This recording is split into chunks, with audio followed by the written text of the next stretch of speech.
6:45, I'd like to call the Grafton School District Board of Education meeting for September 27, 2021 to order. Ask all those present to please rise for the Pledge of Allegiance. Pledge allegiance to the flag of the United States of America and to the republic for which it stands, one nation, under God, indivisible, with liberty and justice for all. Thank you. We've got a number of things on the consent agenda for this evening. The approval of the minutes from the August 23rd, 2021 board meeting, the August 30th, 2021 board meeting, and the statements of receipts and expenditures for the month of August 2021. Do we have a motion to approve those consent agenda items? So moved. Second. Motion and second. Is there any discussion?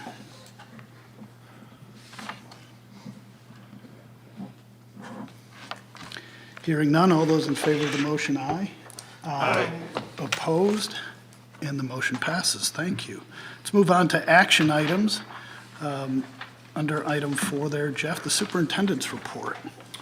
Yes, we have a number of items here. First of all, we want to congratulate our Grafton High School seniors Gregory Dempsey, Hunter Schmidt, and Mitchell Tunison, who were named National Merit Scholarship Commended students for their testing that they did last spring on the PSAT. So congratulations to those students on being recognized as commended students. On Thursday, this Thursday, we will be doing a test of our emergency response system. So on Thursday, September 30th, we'll be sending out a test text and email to all of our families. It'll be a test, it'll indicate it's a test message and that it's part of our emergency contact system. It's National Preparedness Month in September, and so we are trying to be prepared for unforeseen circumstances. So over the next few weeks, we will follow up with families, parents who haven't opted in to receive emergency text messages in order to ensure that everyone has the opportunity to receive those emergency messages, especially as we head into inclement weather season and so forth. So that will be going out on Thursday to all of our families. And then October 3rd through 9th is Wisconsin School Board Week. So this is a week set aside to recognize school board members across the state. We are fortunate to have our 7 board members that selflessly devote their knowledge, time, and talents as advocates for our students and community's future. So during the next week, I would encourage students, community members, staff members to take a minute and send an email or note to our board members for all of their work leading our district. And on behalf of our entire learning community, I want to thank each of you for all the work that you do. Very thankless job. You put a lot of time and effort into it, and we do appreciate all the work you do. So thank you.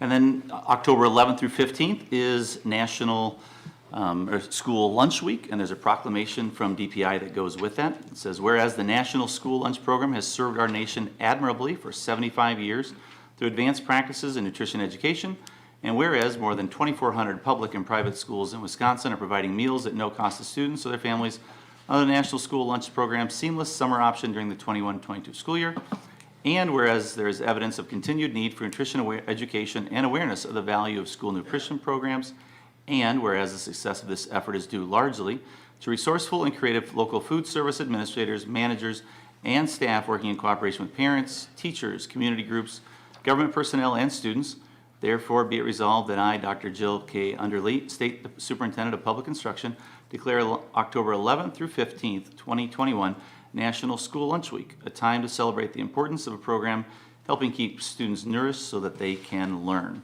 And the theme this year is Wild About School Lunch. And then we also have another recognition day coming up on this Saturday, October 2nd, the National Custodian Day. And so we want to thank our building custodians and our district-wide maintenance team that provide a clean and safe environment for student learning. They operate behind the scenes and are often underappreciated for their hard work. A lot of times the only time we hear comments about custodians or maintenance people is when there's an issue, right? And so this is an opportunity for us to recognize them. They contribute greatly to that first impression that visitors have, that students have as they enter the building, that staff have as they enter the building each and every day, and we want to thank them for their efforts. So on Friday, October 1st, we'll be providing a lunch for each of them as a tangible thanks and appreciation for the work that they do on behalf of our district. But if you see either maintenance staff or custodians, Jamie and his team do a great job for us, and we want to recognize them this week. And then also it's homecoming week. So as you entered, you saw some streamers. Hopefully you saw on the windows the different paintings that the students did yesterday for the various classes. The theme this year is road trip to homecoming. So today was pajama day. Tomorrow is twin day. Wednesday's class theme. Thursday is sport apparel. And Friday is school spirit. The high school has combined with all of the schools in our district to sort of make this a district-wide celebration. And so each of them are having various dress-down days or fun events throughout the week, culminating on Friday with everyone either wearing their school colors or wearing Black Hawk attire on Friday. This Thursday night, there is the homecoming parade, which starts at 6:30. The route is a little different than what it's been in the past. We're not coming up 60 as far, so it's a little bit more of a circular route. That's all on the high school webpage. Then immediately following it, as it has been in the past, there will be the homecoming pep rally at the high school football field, and then following that is the Power Puff football game follows the pep rally. So Thursday night is a big event, obviously home football game Friday night, and then they have their big dance on Saturday evening. So best wishes to the high school as they celebrate a great homecoming week and have a great time with that. And then we sent out a save the date for October 15th to all of our either large donors that are also sponsors to our Phase 1 completion celebration. So at halftime of the October 15th football game, we'll be recognizing the large donors. Ted Kellner will be here as well as we unveil the entrance of Kellner Field there. So that's a save the date that we've sent out, and we'll be publicizing that more as we move along. And then summer reading challenge results. We have 122 students and staff that participated, completing 421 reading activities, earning 2,403 reading badges, and logging 94,654 minutes over the summer. 9 books were awarded to students in monthly prize drawings, and 2 lucky students won creativity crates. So thanks to Jen Griffith, who spearheaded that for us and did a great job with that. And then the GEF, Jessica Van Sluis sent an update that she's asked me to read. It says Color Blast was a success. Estimated total revenue is $15,000, which is great. Portraits in the Park event was also a success. They did not have the final revenue raised, but time slots were mainly filled by families, which is exciting. Seeds to Harvest campaign will begin in October, so please watch for an upcoming mailing with further details. And the next GEF meeting is scheduled for Monday, October 11th, and they are always willing and excited to have people join them at their meetings. And with that, that completes my superintendent's report. Thank you, Jeff. Are there any questions, comments? All right, we'll move on then to item B, public comment. Just in keeping with last month and the past month's tradition, I did receive 41 emails. 21 of them were forwarded on to the board members, and 20 were sent directly to all board members. Those are 41 emails associated with COVID matters. There were 5 other matters that I forwarded on. You were either copied on or forwarded on directly. So those are the ones that are received electronically. Are there others in attendance tonight that would like to be heard as part of the public comments section of our agenda? If you could just raise your hand just so we get some sense. I see a handful of people, and we'd ask that when you come on up, if you could state your name and your address and keep your remarks limited to 3 minutes. Same as last meeting, repetitive testimony not necessary. But if you are supporting something that may have already been said, we're interested in hearing that as well. So, Mr. Nash. Dan Nash, 1620 North Pine Street. Grafton? Yeah. Okay, I'm here tonight not as a Grafton parent, but as the newly elected president of the, hang on a second, I always get this wrong, it's GMBT, Grafton Music and Theater Boosters. So I should really get that down if I'm going to represent them. Anyways, basically what I'm here to do is just go ahead and communicate what our group is about, what we're doing, and the importance of what it is.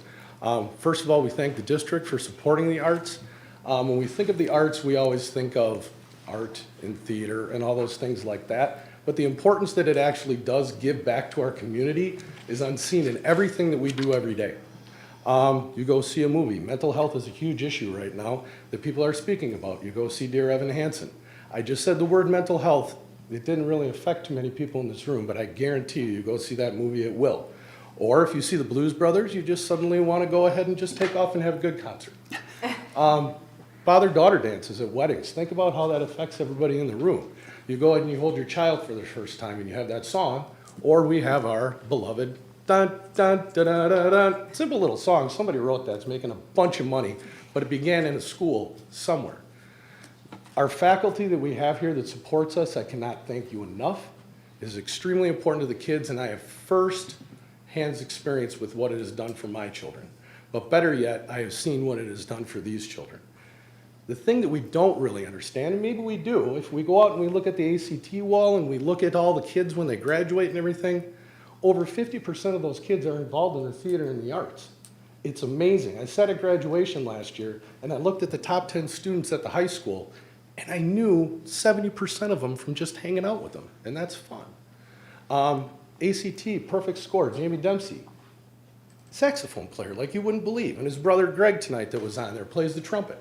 So that's just my little you-rah-rah for the arts, but really what I'm here for tonight is to explain to you guys what we got coming up.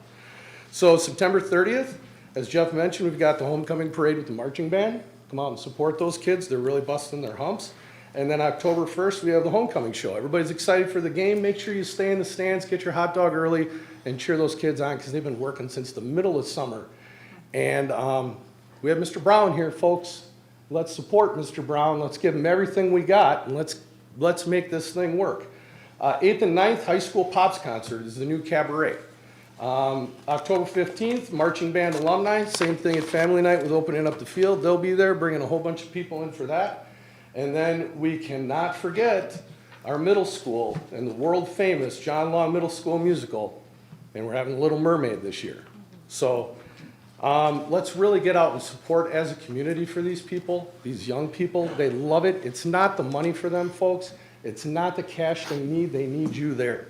And then lastly, but not leastly, I have two more things. October 28th, we have 3 young gentlemen going to the Wisconsin High School State Honors Concert. They went through a very long process through COVID, which was not fun. If you try to listen to someone's voice over a computer, it sucks. We have Ty Brennan, Gio Fuentes, and Colton Nash going to Madison representing Grafton, and I believe that is the biggest group out of the state for any school. Our next meeting, I see all of you here tonight, and so a shameless plug, join our group. We have plenty of room. Our next meeting is October 6th in the back of the high school auditorium at 6 p.m. We'll be starting our fundraiser for Chili Day. We're doing that a little bit different this year. We're going to do 2 chili days because everybody wants to put chili in their freezer for when they're done shopping on Black Friday. Nobody likes to cook, right? And if you need to find us, you can find us on the Grafton Music and Theater Boosters. And also, all the events that I just said, use the resource. The school district redid the website this year, and just use that as a resource to find us. These kids love doing what they do. So just all I'm asking is to come out and support. Okay? And last but not leastly, since I am the president of this, I got things I got to do. And you know how that is, right? So I got to go. All right? Thank you, Dan. Thank you.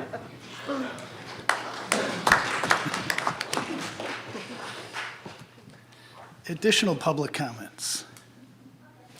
Please. State your name and address, please. Sarah Cooper, 2140 Shoshone Street. I am actually coming as a parent. I have a daughter in 1st grade and a son in kindergarten over at Kennedy Elementary. I'm also a substitute there, and I do a lot of volunteer work. I was a little surprised this year. My son's class started with 26 children in it. It luckily dropped to 24. His neighboring classes have 28, and the other class has 24. And over at Woodview, it's 27, 27, and 26. I was not here for the referendum, so I actually thought Grafton Elementary was 1 school, and you made 2. I wasn't aware it was 3. But I am wondering what the plan is going forward of having such young kids. I don't want to see them in a class of 28 kids. My kids won't get lost. I'm overly volunteered at the school, and I sub, and I don't mind talking to teachers. But I do worry about the kids who don't have such active things. Every class has 3 to 4 kids who need more attention than most. So those who are in the middle are going to get lost. And I hope that we can find a way to get smaller classes, because with the 76 at Kennedy, it can be divided in 4 classes with 19 kids. It's more of an average size. So I am wondering what our plan is going forward. And on another note, with our big class sizes, is doing recess duty. Everyone's playing together, which is absolutely wonderful. It's been great seeing everyone so happy. But 70% of them are playing on our playground structure, and our PTG is willing to start fundraising for a new one. It's a lot of money and it'll take a lot of time. But we need a new structure that can accommodate all these children. We have our aides saying, we need more swings, because 4 swings or 6 swings is not enough for all our children out there playing. So we would like your support and direction on how to fundraise for this new project. We want it to be all inclusive to support all of our students, because we do have special needs and those who monkey bars are hard for some and the swings can be hard for others. So moving forward, as a parent, I'd love to hear what's going to happen and how that translates to the junior high and high school, because this class isn't going to get smaller. Our road alone has 7 5K students on it, and every time a house sells, another 5K student comes in. So that is all my comments for tonight. Thank you. Thank you.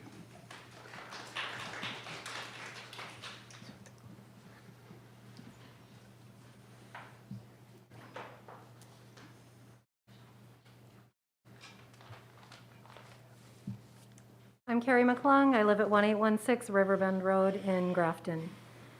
So tonight, the administration will recommend that we only count COVID positive cases in their COVID threshold numbers, because they feel it'll be more accurate than combining cases and quarantines. So of course it'll be more accurate. The district's quarantine numbers have been meaningless because there's no mandatory quarantining, and it's been optional for anyone who may have been a close contact until we reached a threshold of 10%. So rather than fix the underlying issue for why the data was meaningless to begin with, the administration is suggesting we stop counting the quarantines. The way to fix bad data isn't to stop counting it, it's to fix the underlying reason that the data is no good. The district should be tracking close contacts, requiring close contacts to quarantine, and then tracking those quarantine numbers, which is what they did last year. That number would be meaningful. This year it's a mess. Both of my kids were already exposed within the first week and a half of school. My middle schooler was maybe exposed in 3 different classes. I had 0 idea whether she was actually a close contact with the 20 other kids in each of those classes. So, you know, it's a crapshoot. Do I keep her home? Do I send her to school? And meanwhile, the kids who were close contacts, well, who knows if they were kept at home. The plan was flawed to begin with. The purpose of tracking close contacts and quarantining when you're exposed is to slow the spread of the disease. The district is failing on that front miserably, because no one can tell whether they were a close contact, whether they should quarantine, and then even if you should quarantine, it's optional. The district is also recommending a lowest threshold of 4%, at which point masking would still be a recommendation. So I wanted to ask if you guys are all aware that there are local schools shutting down and requiring masks because their COVID rates are at 2.5% or 3%. As of September 24th, Port Washington and Saukville schools announced they would require masks at Dunwoody Elementary because COVID cases are at 3%. As of September 24th, Kenosha School District's Gruenow Elementary School will go completely virtual because COVID cases are 2.5%. These districts are closing or requiring masking at 2.5% to 3% of their student population. But our administration is suggesting we wait for mandatory masking until we are at 6%. Currently, that number is actually 10%. So, I mean, are we really going to wait until that many students in this district have COVID and to require masks? I mean, this is absurd. It's really embarrassing to live in this district right now and watch this go down. You are kowtowing to a small portion of the parent population who happens to be screaming the loudest, and it's at the expense of our children's well-being. The data you're putting out is deceiving. The recommendations you're making around masking contradict themselves. If it's really, really high, masking works and we should wear them. Otherwise, it's a choice. The threshold numbers you're using are based on essentially nothing other than the 20%, which was admitted in the last board meeting, and you're openly defying recommendations of the local public health department, local pediatricians, and national public health organizations, which was also readily admitted in the last meeting. We're not asking you to make health recommendations for our kids. We're asking you to follow the recommendations the experts are putting out. And there's one simple thing this district could do. Suck it up and wear masks until the vaccines are ready for the youngest students. It's cheap, simple, and effective. Instead, this district is doing Olympic-worthy mental gymnastics trying to justify not wearing masks.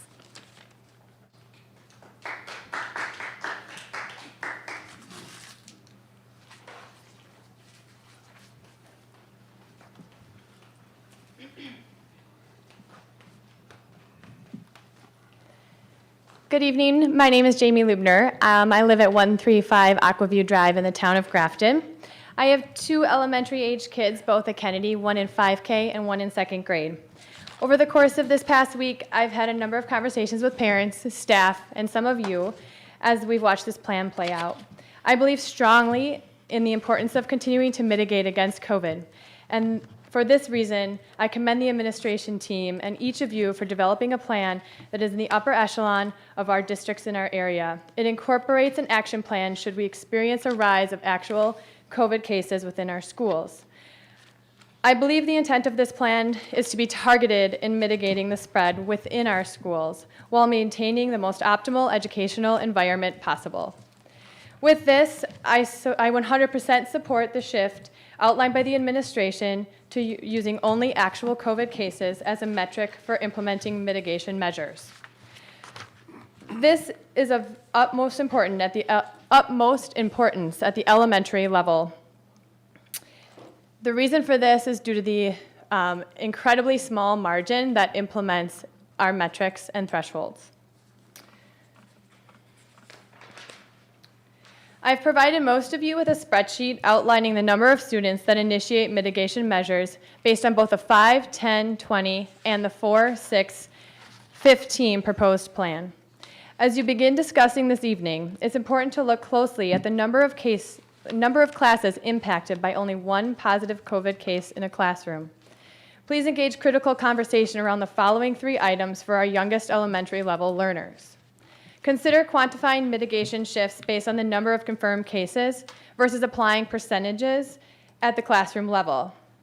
If percentage remains the benchmark, I strongly discourage a shift to the 4, 6, 15 plan at the class level for elementary students.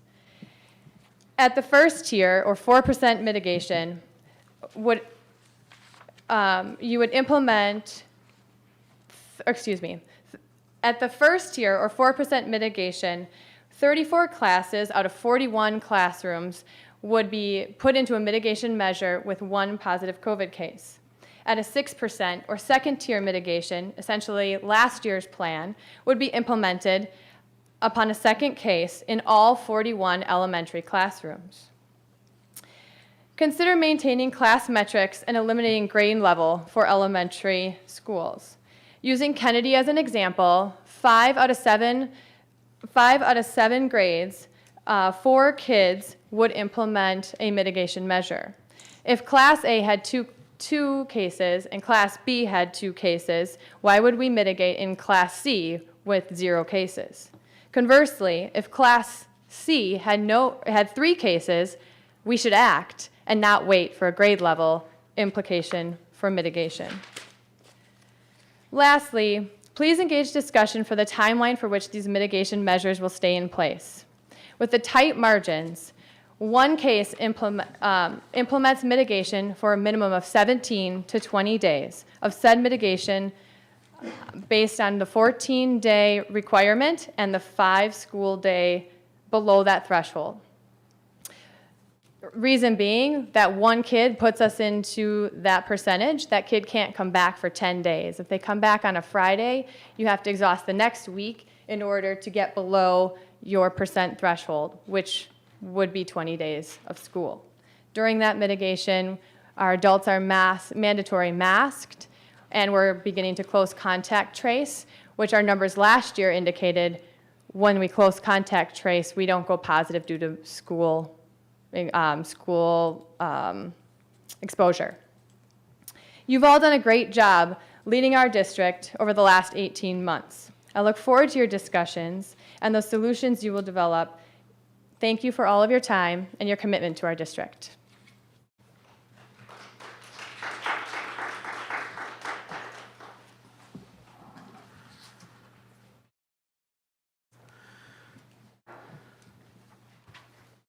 Hi, everybody. My name is Ashley Nowak. I'm at 1977 Shasta Ave in Grafton. I just wanted to add in addition to what Jamie was saying, I completely agree with only looking at those COVID numbers. That being said, my kids were quarantined. They were COVID positive, and they were only quarantined for the 10 days according to the policy. And I am so thankful that it was only 10 days because the view only that is in place was not successful. My youngest at Kennedy, who is in 5K, had a much more interactive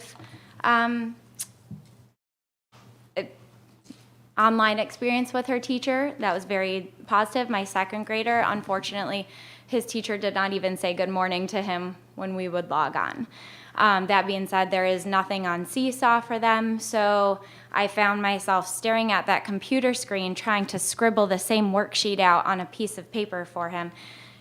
It was not good at all. So I ask you to very closely consider these numbers, because when these kids do go into quarantine, mandatory quarantine, the education level is absolutely not there for them, especially for parents who are trying to work during the day. So I just ask that you really hear what Jamie said tonight, really assess your numbers and think about what that means for each classroom at each of those percentages. So, thank you.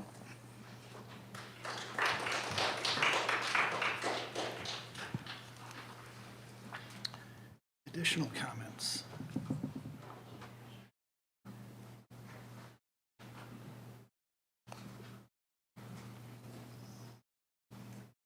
My name is Katherine Schmidt. I live at 1668 Arapahoe Avenue.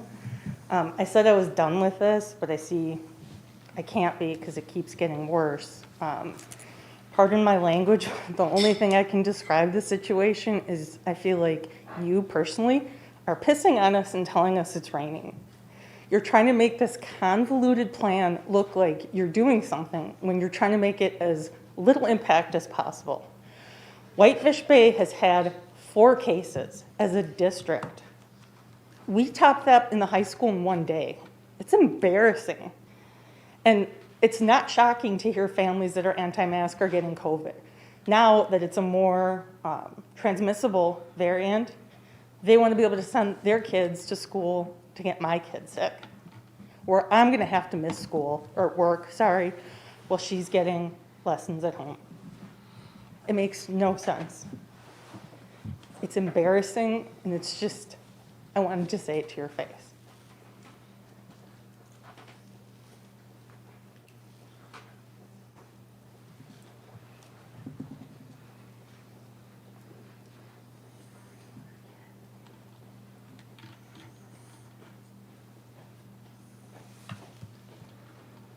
Hello, my name's Robinwegand, 2219 Ridgewood Road. This is my daughter. She goes to Woodview. We had pajama day today, so I apologize. But we're a unicorn, so that's great. I recognize that I'm probably looked at pretty terribly for having her walk in without a mask. We know what to do. We know how to handle ourselves in an environment. We know how to stay away from people, try and distance ourselves to keep ourselves safe. So it's what we try to do. We go to school, we do the same thing there. We love seeing our friends with masks on their face and masks off their face. So what I wanted to do is just say I really appreciate you revisiting the COVID practice and considering keeping it to COVID-only situations. I recognize the need and the desire to want to keep your children safe. And so what I would ask is there additional transparency we can provide at a classroom level? So that if in her class there's a positive case that she might not be close contact traced, that as a parent I can start to take the right measures to make a choice as to whether or not she needs to be masked up at a 4%, 5% level. Because I am an advocate for choice. And just because I'm not wearing a mask today doesn't mean that I don't believe we should be wearing a mask down the road. So that's what we wanted to say. We're supportive of the COVID change to only COVID cases. We'd ask for more transparency at the classroom level. Thank you.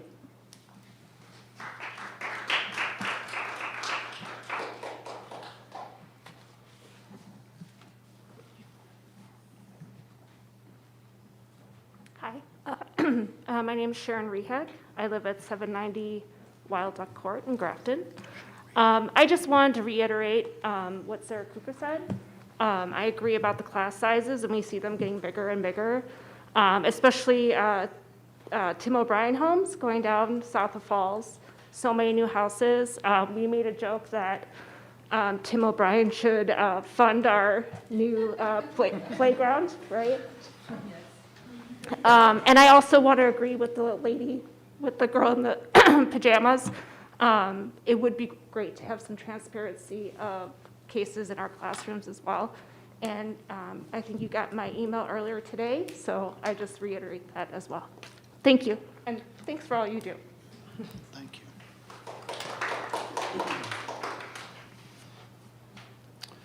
Additional comments this evening?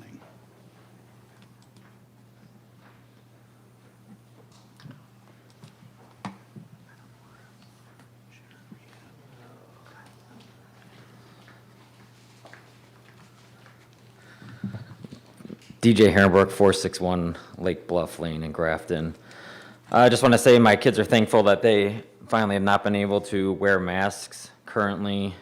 They were not happy that the school board had made up what seemed to have been 21 days of masking with no statistical analysis, and they just made that up on their own self-satisfying numbers, it seemed like the first time to go around. I don't want to really provide tons of statistics to the school board, is that I think the statistics kind of speak for themselves and what's been going on just in general. I think we're going to have to deal with COVID and or whatever variants are going to continue to come along with, no different than colds or influenza or pneumonia or anything else that continues to pop up from year on and year out, and masks or vaccines won't eliminate the complexities that life bring. I think anybody that learns and understands microbiology is that the saying of bugs will always win, because they can mutate faster than we'll ever be able to create mitigations for in any regard. I am in support of the school board clarifying that the numbers for only positive confirmed cases count, because I think what it'll do is prevent anybody that is quarantining a child for a cold, a flu, or any parent wanting to manipulate the numbers, so that way that the whole thing is only about COVID. That's what the intent was. It's not about mitigating colds or influenza or pneumonia, because if it was, then the school board would have done this, every single year since Grafton has become a school. So we can't be moving backwards in that regard. But if we were to be moving backwards, I hope we don't do so in creating segregation, because I'm sure that there are ways that we could end up doing this, where if there are individuals of parents for their children want to have classrooms and those teachers of masks only versus non-masks, I mean, that could be something that should be going out there, because I don't think we should be going back to that type of segregation in any regard. So that's why choice should be a good thing. And again, I don't really like people continuing to talk about confirmed cases, because it's, again, about death rate. And the state might have this state of Wisconsin might have one questionable death, of which I don't even know if we have full clarification on that in the circumstances. And again, there's only 400 something students or children under the age of 18 over, or just about 2 years. And there's more children that die of pneumonia, salmonella, or car accidents every year that take the lives of children than COVID have. So that's all that I got. Thank you.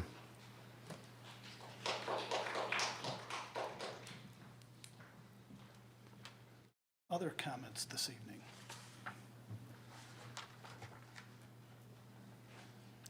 Seeing none, I thank you all for sharing your comments. To some of those in regards to class sizes, not on the agenda this evening, but certainly I think administration, we've heard those comments, and we'll look to address those matters at future board meetings.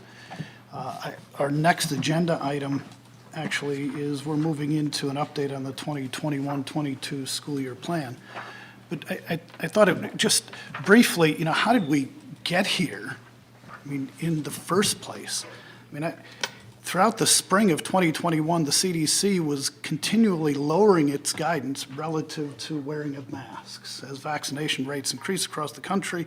In fact, on July 9th, the guidance from the CDC stated students and teachers wouldn't need to wear a mask in school come fall. That was on July 9th. On July 26th, this board met and approved a plan that called for optional mask wearing, consistent with the CDC guidelines. On the very next day, on July 27th, the CDC changed its direction and said, we should be wearing masks in school. but not every place, only where transmission is substantial or high. In fact, it took 3 or 4 days from that point before we went into high transmission. We actually became subject to the guidance of the CDC. So if we're struggling with this, or if it appears as we may be struggling with this, we take our struggle from the experts, because they certainly have been struggling with it for months and months and months, if not years. After the July meeting, administration, in recognition to the guidance that the CDC issued, felt that it appropriate that we include parameters in our plan that call for additional mitigation measures should our case rates increase. And that's what they did for our August 23rd meeting. And of course, at that meeting, by virtue of very robust discussion, 7 motions, many of which failed and some of which passed, the board took it a bit further and said, you know, that's a good idea for that population of students that isn't vaccinated. And we put a plan in place to mask at the elementary level until we had data through the month of October. It was after 3.5 hours of public comment. And of course, we know the August 30th meeting was associated with those that felt that they weren't able to be heard on the August 23rd meeting. So we listened to another 5.5 hours of public comment. And the board acted on a recommendation from an administration that said, in the face of CDC saying there should be different changes because of increasing case counts, we made changes to our plan, changes that we believe to be appropriate. And that is to add mitigating levels within our plan that call for pivots when case counts rise. To me, that seems like a reasonable approach. It continues to be a reasonable approach. It's not out of an abundance of caution that may be on one end of the spectrum and no activity on the other, but a reasonable spot in the middle. So tonight, we're going to talk about our plan. And our plan includes many mitigation measures, of which masks are one. But our plan is our plan, and our plan is an optional mask policy right now with various mitigation measures that allow for pivots when case counts dictate. In administration, and looking at the data for the past 27 days, 17 days of class time actually, have determined that there are some underlying challenges with the data. And it's the accumulation of the data and it's the reporting of the data. And like any good entity is looking to make a recommendation to make better policy. So that's what we're here to do tonight, is to listen to the administration recommendation relative to the challenges that it experienced in its mitigation factors. And after we hear that plan, then we as a board will deliberate the elements of those mitigation measures and either approve them as they have been outlined or modify them. But our plan is our plan. Our plan is an optional mask policy subject to the mitigation measures that have been laid out in the administrative plan that we've approved. I think it's a reasonable plan. I think it's a sound plan. So with that, we'll move to the agenda item, revisions in the metrics used for COVID dashboard and mitigation strategies, and an update on our plan. So we'll present some data at the beginning of it and walk through some of the different challenges that we've had over the last 17 days. And as we looked at data and the coding of students, and then the discussions that our leadership team has had multiple times, which has caused us to bring a different recommendation to the board to pivot to something that we believe will be a better situation for our district for the remainder of the year. And then we'll walk through the actual school year plan that has a proposed revision. So we've added new stuff that would be in yellow. We've done strike through on things. We've had clarifying. We've had people ask, is it 14 calendar days? Is it 14 school days? So things that we internally inferred maybe weren't as clear once it's in written format. And so we've made some even minor language changes, grammar changes that would go with that. So with that, I'll turn it over to Laura to walk us through where we are now, where some of our data is in the schools, as well as what it is in the county. And I have the clicker. Topher has the clicker from annual meeting. Yeah, I just put that in my computer. I can share it. I can share it.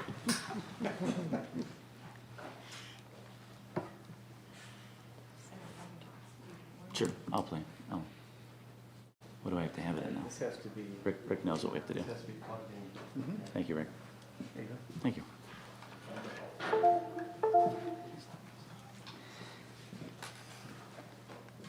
Thank you, Rick. Okay, so once again, our priorities, health and safety, quality instruction, safe operations, and flexibility and responsiveness to our COVID cases. This is from the Health Department, a snapshot as of last week, Friday. So in Ozaukee County, the trajectory is decreasing. Positivity rate is at 16.4%. And this is a snapshot of today. So as you can see, we have 13 positive cases as of today, and we have 29 quarantine students. We have 0 cases with our staff, but this changes on a daily basis. So if a student comes back after they were sick or quarantined, these numbers will change on a daily basis. And then we compare this to a year ago, same time. On this date, last year, we had 3 positive cases for students, and we had 63 students that were quarantined. We had 2 positive staff cases and 9 staff that were quarantined. What we've noticed so far this school year, or compared to last school year, at the beginning of last year, we started out with a high number of positive cases, and then as September rolled on, those kind of diminished a little bit. What we're seeing more this year is that we started out low, and we're slowly increasing. And this is a snapshot, the daily snapshot of positive cases and quarantines by building. And as of noon today, all of our schools and grade levels were under that 5% positivity quarantine rate. So we're back to our pre-COVID regular schedules, events and activities, and we're continuing to social distance as much as possible. Last week we had 3 grade levels at Kennedy and 2 grade levels at Woodview that at the beginning of the week moved into that 5% threshold for positive cases and quarantines. So that meant that we were recommending face coverings for students, but staff were required. Cohorting was utilized, and face coverings were worn during entering and leaving the building and during transition times. In talking with the principals, this has been kind of a challenging mitigating factor, especially as they're coming in and out of the building. So as you can imagine, you know, are you a 3rd grader, or are you a 2nd grader? You know, are you in the group that should be, you know, are at the 5% level? So this has been a little bit of a challenge for them, and you know, going forward, we're going to recommend removing this by grade level, but not by building. So we will talk about this a little bit more later. And again, required close contact quarantine within 3 feet of a positive case unless they were wearing a face covering or were vaccinated. So we've been living this plan for about a month now, and we're finding that our percentages are really being driven by kids who are sick. So we would like to propose basing the threshold of percentages just on actual COVID cases rather than that combination of sick and quarantined and positive cases. So we would adjust the shift in school operations, our thresholds from 5% to 4%, from 10 to 6%, and from 20 to 15%. While we would maintain the same mitigation measures, the masking, required quarantines, and cohorting at those adjusted thresholds.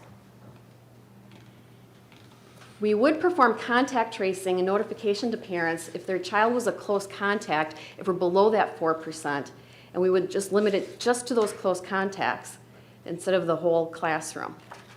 And then as an addition, on our dashboard, we would like to add another line on there that would include illnesses so that it would be really obvious the percentage of positive cases, the percentage of quarantines, and then the percentage of sick students as well. So I think we're going to go into the school. Because currently, if we look at this, it's just our confirmed cases are quarantine only and then illness. And you'll notice the graph trend that we use, it does show a significant dip, and that's as we were discussing as a leadership team, the number of people that were ill, that were just ill, either waiting for a test or just weren't feeling well, they were being coded as quarantined. They weren't quarantined, they were just ill. Well, when you take them out of that mix, then it looks like there's less people that are either quarantining or with COVID, because COVID's very easy. The quarantine is more of a coding issue. It could be what a parent says, it could be how the secretary enters it into the system, and that immediately puts it in there until that student returns. Or if they get a negative test, but they're still ill, then they would still stay in that illness piece. So we would be able to track. We didn't have as much illness last year we've had other years, but everyone's saying that we are the common cold. There's going to be other viruses that are going to go through our students that may not result in COVID, but that are typical pieces that go with that. Because we've had out of those students, when we looked at it, we had 141 students who had negative tests. They were out, they had multiple symptoms, they went to go get tested. But we were coding them in that way because that's our only two options at that point, which is why it'd be nice to have that other illness piece that would go with it. If they are tested and then are positive, then they'd obviously go in the COVID piece. And then moving forward, that would give us a better snapshot across the board for our district. And this is, you've heard a couple parents mention this, that more transparency at the classroom level. Seems like the number one question that the principals are saying their secretaries are getting is, well, is my kid a close contact, or are they just in the room with them? And so, there's a difference between, I've gotten three letters, so, as a parent myself, saying my daughter is in the same classroom. What does that mean? That she was next to him? That means she's across the room from him? We don't know. So originally we thought that would be the best way to go, and now we're realizing into it that we're actually creating more unknowns by doing that. So it'd be extra work for us to contact trace, but we believe that would give parents a better understanding of, was my kid a close contact? And then they can make an informed decision based on that, that would go with it. So that's below that 4%. So currently we would say at 5% we would do that. We're saying that starting from now on, we would be doing that so parents would have an informed decision about their own kid. Can you switch us to that next piece, Kara?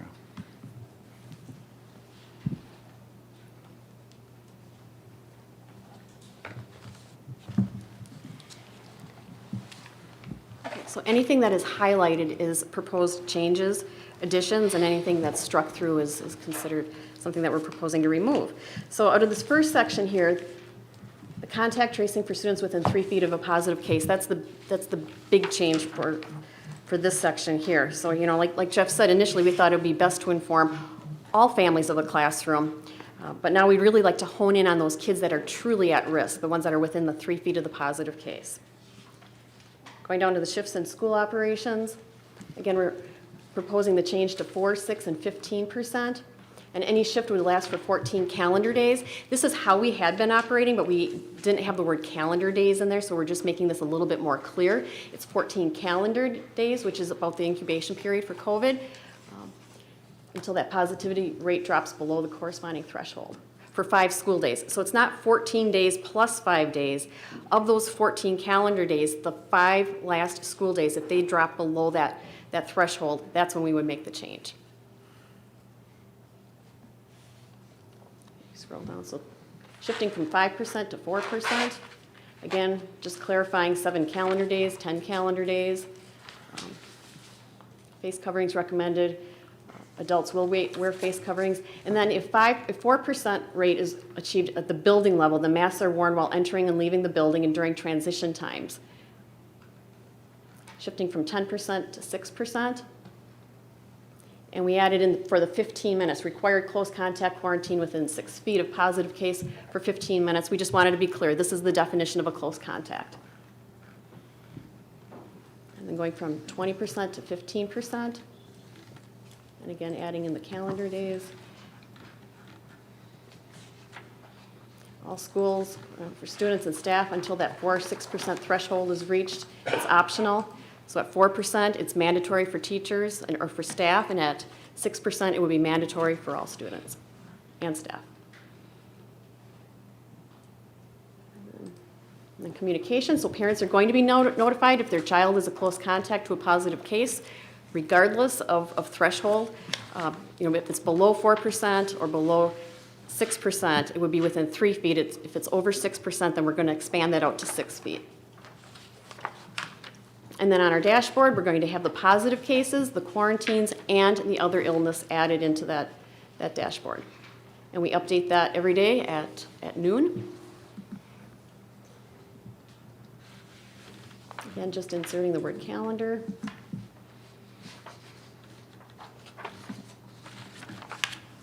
And then that is it. Any questions?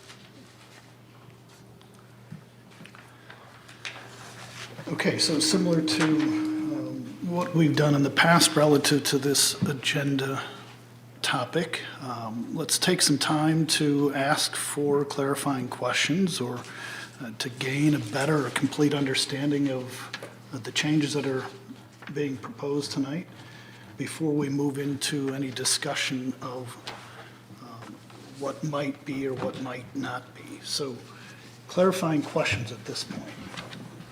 I have a question. When you have the 4, 6, and 15% changes, when you say if it comes to 4%, is that the entire school population or?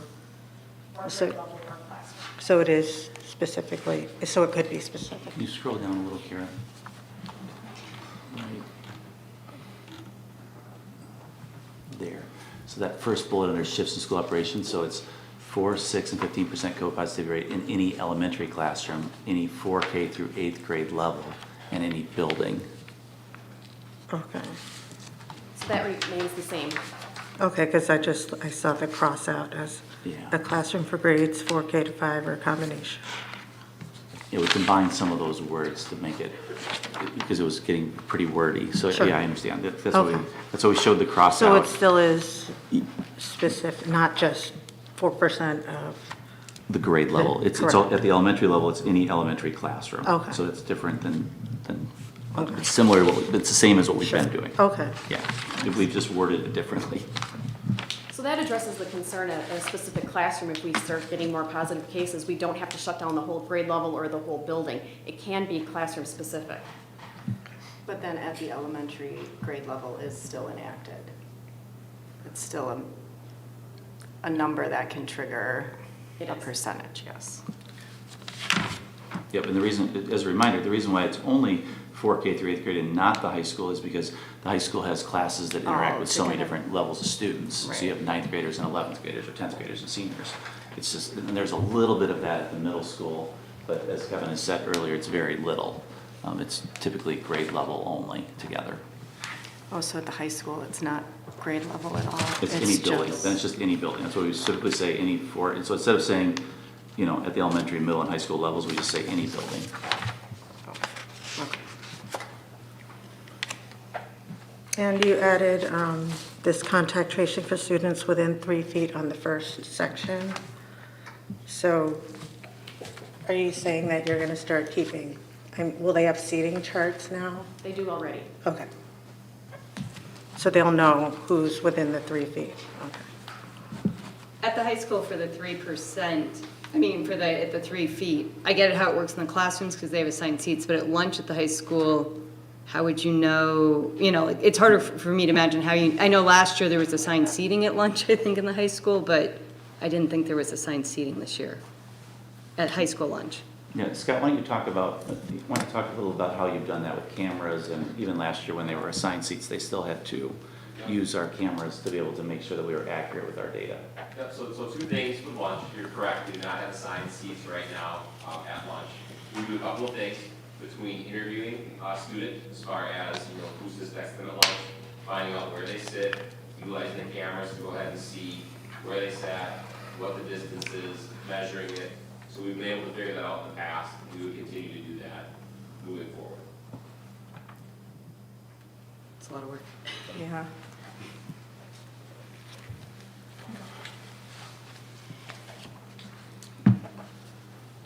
Other questions?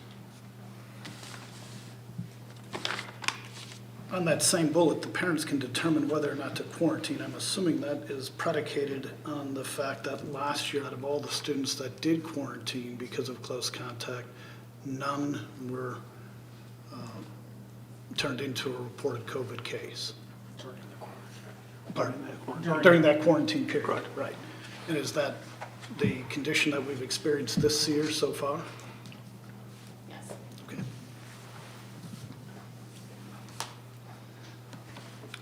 In the second bullet on shifts in school operations, I just want to clarify that any shift would last for 14 calendar days, which is roughly the incubation period for COVID-19.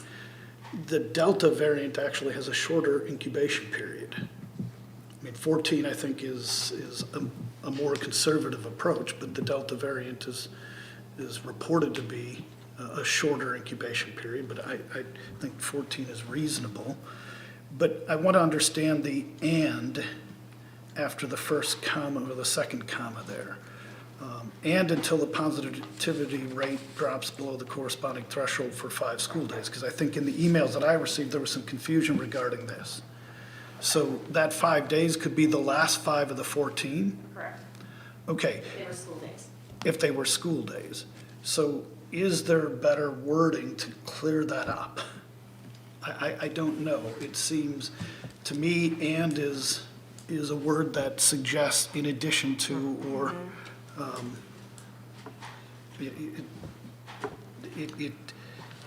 so it's, any shift would last for 14 calendar days, which roughly think which may include, or I don't know. I just think that remains confusing. I hear it, but if I didn't hear it and I was just reading it, I would think that it's 14 days and at least 5 days, plus 5, below the triggering threshold. What would be the reason for having that? So if we go the 14 days and, well, with our current one, if that next, or no, it'd be by the end of that day, we know it's below 5%, for example, why are we going 5 days? That's what I'm having trouble understanding. Just to ensure that we're below that rate for more than just a short period of time. 5 days is a good chunk of time to make sure that we are legitimately below that threshold. What we don't want to do is go for a shift for 14 days and then go back to a different, then we go to a different metric for 1 day. And a day later. And then a day later, we're switching again. Like, then we're just going up and down. I understand what you're saying, Paul, about the positive and the positivity rate. But that's why we said the 5 days, because then it would show that we truly are in a decline. Because it isn't just, we're gonna shift for 14 days, and after 14 days, we go back to what we had. It depends on what our positive cases are at that point. If they've gone up. Then we're staying where we are until they go down, and if they go up to the next metric, then we add the next metric in there. But wouldn't the days, if there was a positive case, and then 5 days later there's another positive case, it would be 14 days from that point, then, no longer the previous one, right? What we did this time is when we started it on the day that we went, the day that we went above the 5% was the day that we started it. And so then we have an end date for that. And then we're watching it with our graph of saying, is it trending? Where is it trending? So if a new case comes in, that wouldn't start over a new 14 days because we've already started a mitigation factor. We're trying to see where we are after 14 days. Does that make sense? So in that scenario, you keep driving off that last 5 days would probably be the key number. You'd have to go 5 consecutive days at the end. That's correct. The clock doesn't start again, so to speak, right? Doesn't start over. Right, start over on the And next. just that would seem to be, the logic would be applied for each case. And it would eliminate that 5 day thing. Because it would just be 14 days. I mean, I don't know how much this is happening based on our numbers, you know, that how many classrooms are we having, or, you know, multiple cases happen within 14 days, but. Well, for example, you know, last week we had 5 elementary classrooms that hit that 5% positivity rate. Within a matter of days, it was below that 5%. Because we had kids that were sick that were coming back, or kids that were out getting tested that were negative and came back. So we dipped below that 5% relatively quickly.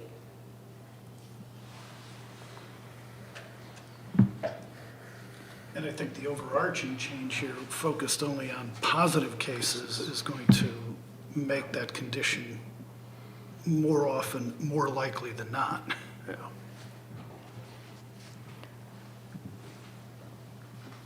So I mean, I don't,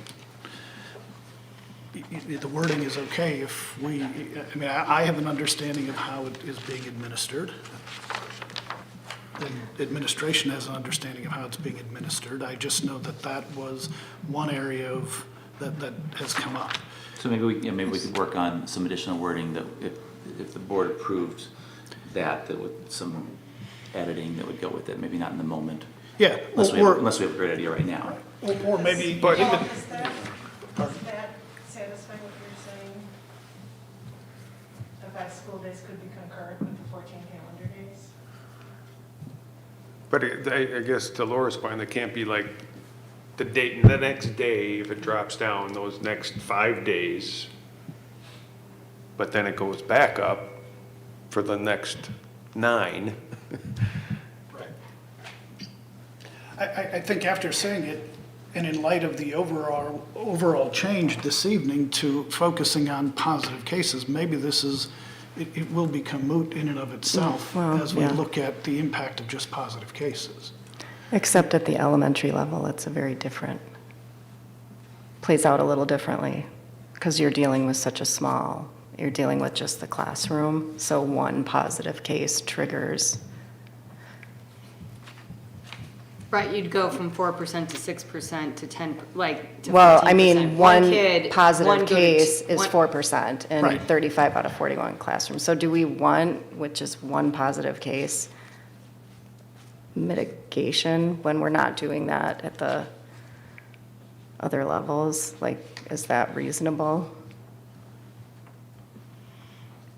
It was deemed to be reasonable up to this point because that population is unvaccinated. Correct. So having an extra layer of mitigation at least was the theory behind the spot at which we're in now. So, I mean, if you're posing that question to me, that would be my answer.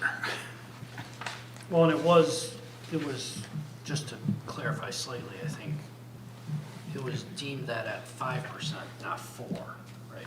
It was deemed that at 10, not 6, because the proposal is to change that to a lower number. I don't know that it's gonna matter at the elementary school, the difference between 4 and 5, it's probably one kid. It's one, Yeah. Yep.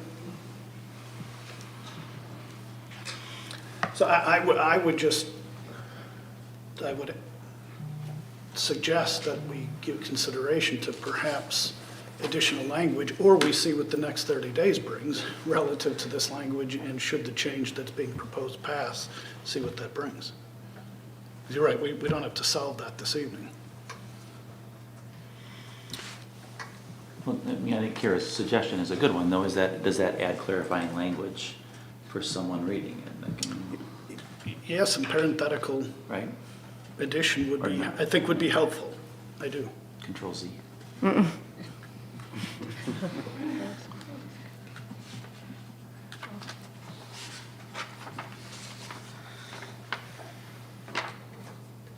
Is it concurrent or could be included in? Could be included within. Because to me, concurrent, Right, the Right, last. that's where I'm going, yeah, because you Yeah. don't want it days Could 2 be through. the last. right. 5 days of the four, like somehow to Mark's point, that if it happens that the 5 days fall in the middle, no, it's really at the end, is it at? Has the number dropped the last 5 days, not, did the number drop day 6, 7, 8, 9, and then it's back up as we're approaching the end of the 14th? I think that, what you have there, Karen. Yeah.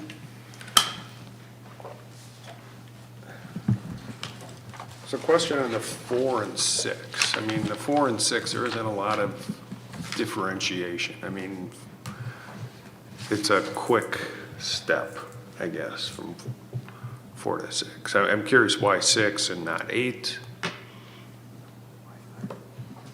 Because we started looking at the number of kids at a grade level, and if we believe that if we start getting to a point where it's spreading, that we should be moving forward pretty quickly with mitigating factors, so we don't wait until we hit a higher number.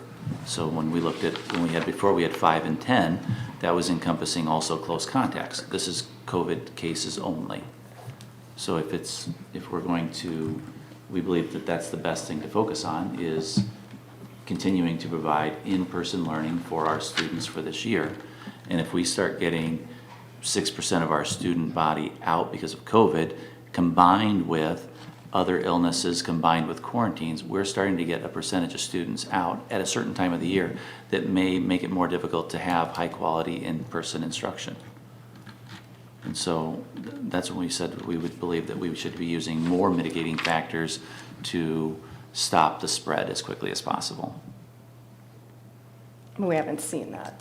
We haven't seen transmission in the schools, right? Correct. So far, At this point.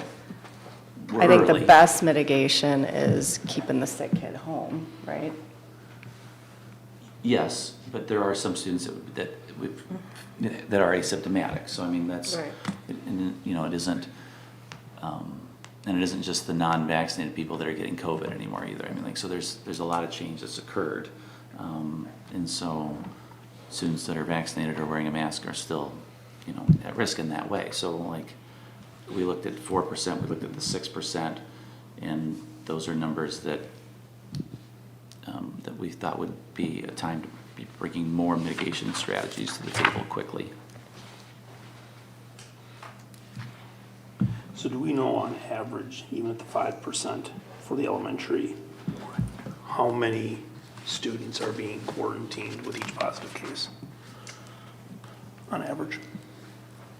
Well, none of them are required. So are you asking like how many parents are voluntarily quarantining their child after they're notified? Well, required close contact quarantine within 3 feet. We don't think we've had any, So we haven't. we haven't had any positive cases. So since we moved to the 5%, we don't have positive cases to say, was a kid masked? Because in that case, they wouldn't be vaccinated, but that would be the piece that would go with it.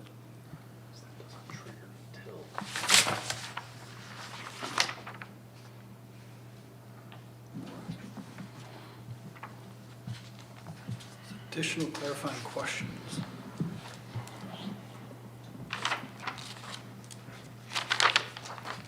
I think on page 4,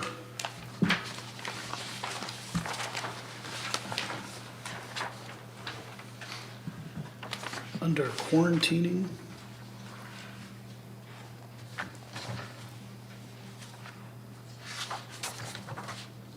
I think, I mean, that's really isolation and quarantine. That's one of the things that I find refreshing about this change. I mean, we are, isolation through the CDC is somebody who is a positive case, right? Quarantining is associated with those who've been in contact with the positive case, not, as Jeff said earlier, somebody who might be home with a number of the symptoms, may not have had any close contact, and out of the number that you said, 141, that, you know, actually got a test that were considered quarantine by our standard, but wouldn't be considered quarantine by CDC standards because they weren't in close contact with somebody. So to me, this section right here talks about both isolation and quarantine. And I think the bullets are appropriate there. The first, if you test positive, you need to isolate. If you're in close contact, you need to quarantine.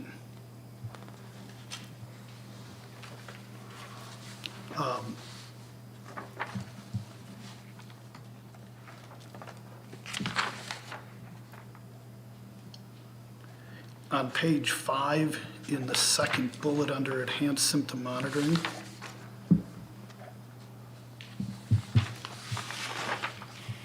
that last bullet,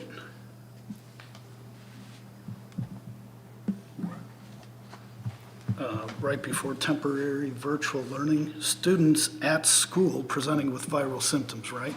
Yes, that'd be correct. And that's what that bullet is meant to capture. That's correct. If you show up at school and we notice, or someone notices that you have these symptoms, we're going to act, right? So I think we should clarify that and make sure people understand that if you're at school.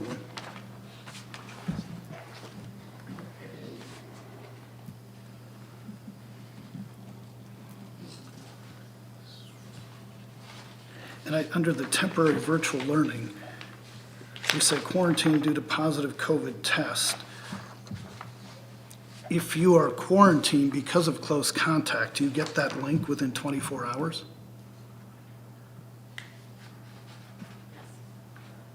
I think we should probably, because that bullet says that if you're quarantined due to a positive test, you get the link. But if you're quarantined because of close contact, you're also going to get the link in that same period, right?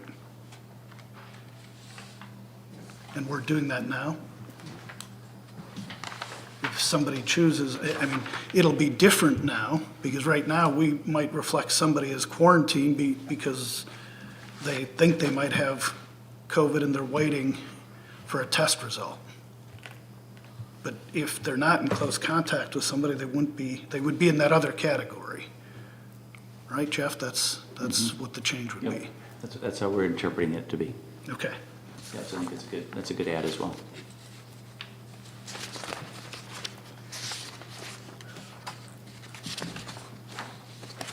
So on that first bullet on page 6, so which is the non-COVID illness of more than 3 calendar days, all can be provided on the 4th.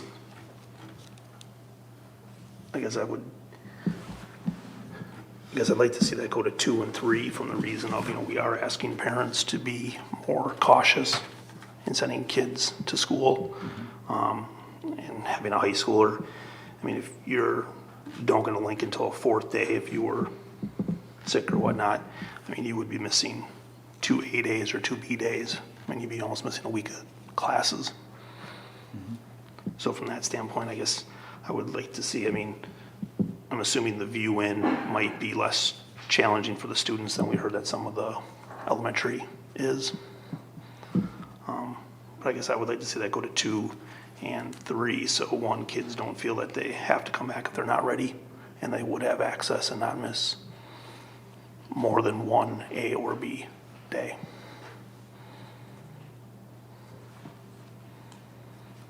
Does that present a bigger challenge for staff? No, it presents a bigger challenge. It's just the office sending the email to staff to present the link. We all recognize that view only is not ideal. As a reminder, the reason why we recommended view only is from working with our teachers of just the burnout that occurred last year with trying to do in-person and virtual at the same time, and just with there being a teacher shortage already, trying to be sensitive to our staff, but at the same time providing something to our parents because of the continued pandemic. So I've said it multiple times, it's the best option out of a lot of bad options. But we're trying to protect our staff while still also protecting our students. So we could easily make that occur.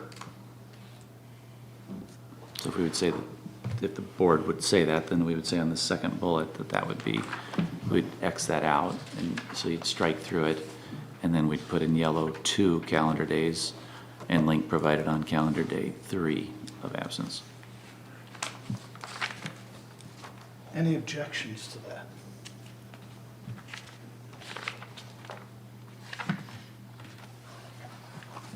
Looking for nods, up, No. down, or sideways? Okay. Okay. Other thoughts?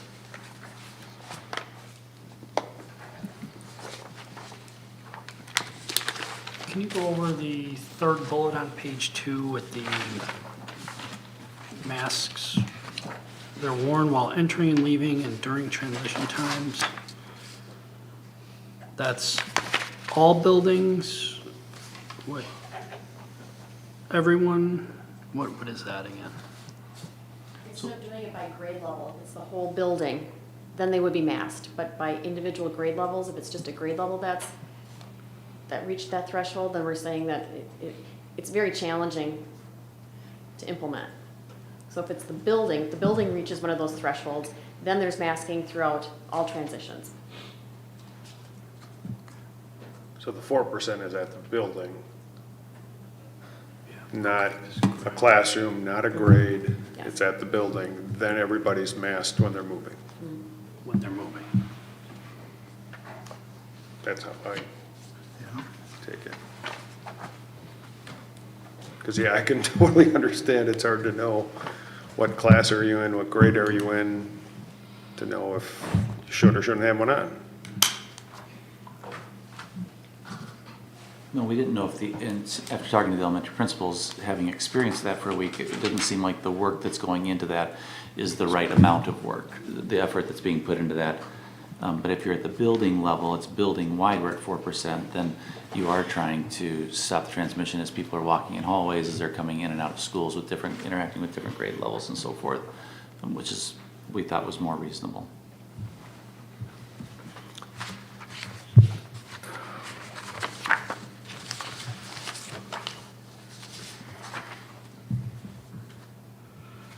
Did we ever hit that level at any building last year that you know of? Which The level? 5%, say, or I guess 4%.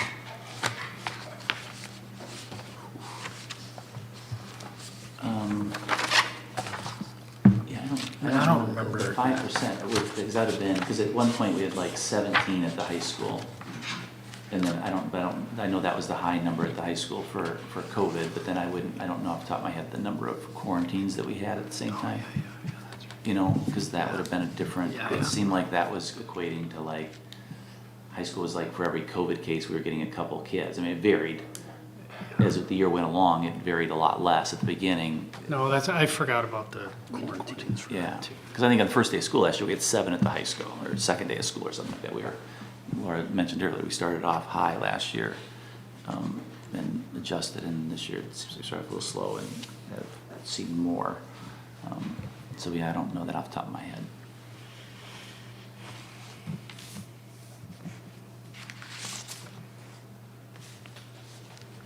So just to maybe clarify, because I think, Steve, you were kind of having a question there.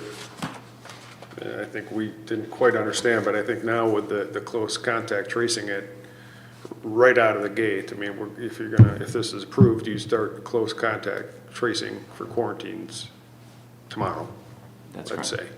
But before that, it wasn't until you hit the 5% that you did that, right? So that's the 5. So that's the 5. There's 5 grade levels now. If the board would not move forward with any changes, then those 5 grade levels that are at that 5%, we would still be, if there was a positive, then If there was another positive, Yeah. or there, okay, so that one case, let's say, that gets you to 5%.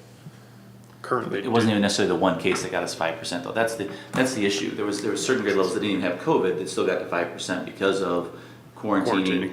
That quarantining could be, I'm not feeling well. It could be I'm not feeling well, I'm getting tested. It could be, you know, all those different pieces. But at It could the be a elementary- close contact, it could be a household, it could be a household contact.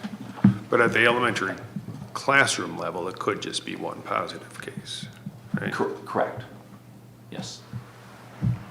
So that's what we have now. I mean, we've had that at the elementary then. So someone we've gotten to the 5% and people have been quarantined. They haven't been required to quarantine though, have they? No, That's what I. The person who has COVID is required to But there isn't. quarantine. But it's been optional. Because we've never had more than one in one class. I believe that to be true. More than one in one class. More than one COVID case at the elementary in one class. I don't know that. At the same time. Because if we would have had 2, most likely we would have had the required close contact within 3 feet. If they weren't Yeah, vaccinated. depending or on the class masked. sizes, right? And only at the elementary class. Right. Size. The 5% and the 4% aren't much different. Correct.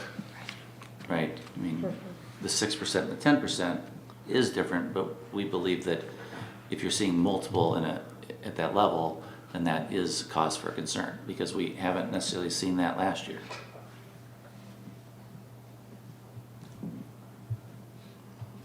Can I just clarify on a parent had brought up like worksheets and stuff. Teachers can still back when I was way before technology, like if you missed school, like sometimes the teacher would just take your worksheet that she would have handed out in class and like put it in a little folder, and at the end of the day or at the end of the week, like a friend or so, could like bring that folder and drop it off at your house so you would have your worksheets and everything. Right. Teachers are still willing to like set aside the worksheets, or does the student have nothing? I'm not asking the teacher to like do it, just like I'm handing it out and so sick, so you like set that worksheet aside, Right. Just make a pile of work that they need to get done.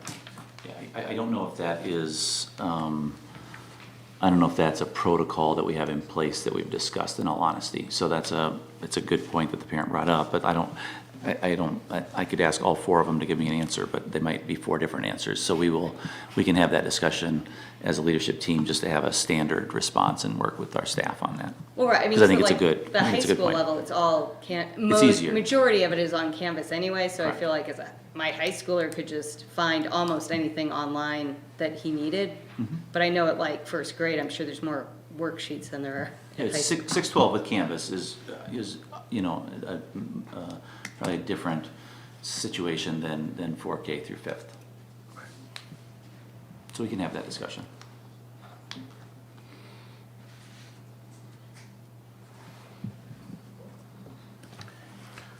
Any additional questions, comments, thoughts?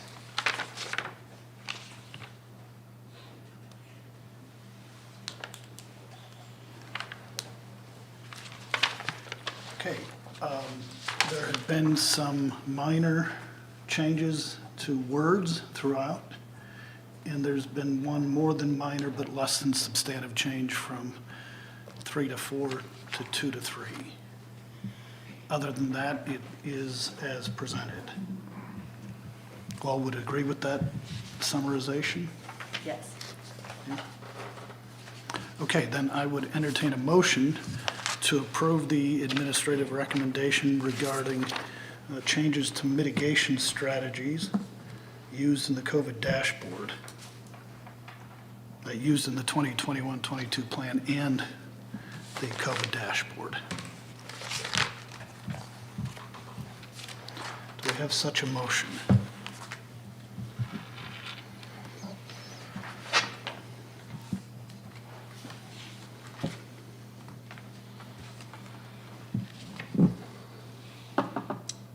So moved. Is there a second to that motion? I'll second. Is there any discussion? Further discussion? So just to clarify in my mind, so now if we go to this 3 feet quarantine, we're gonna do that tomorrow.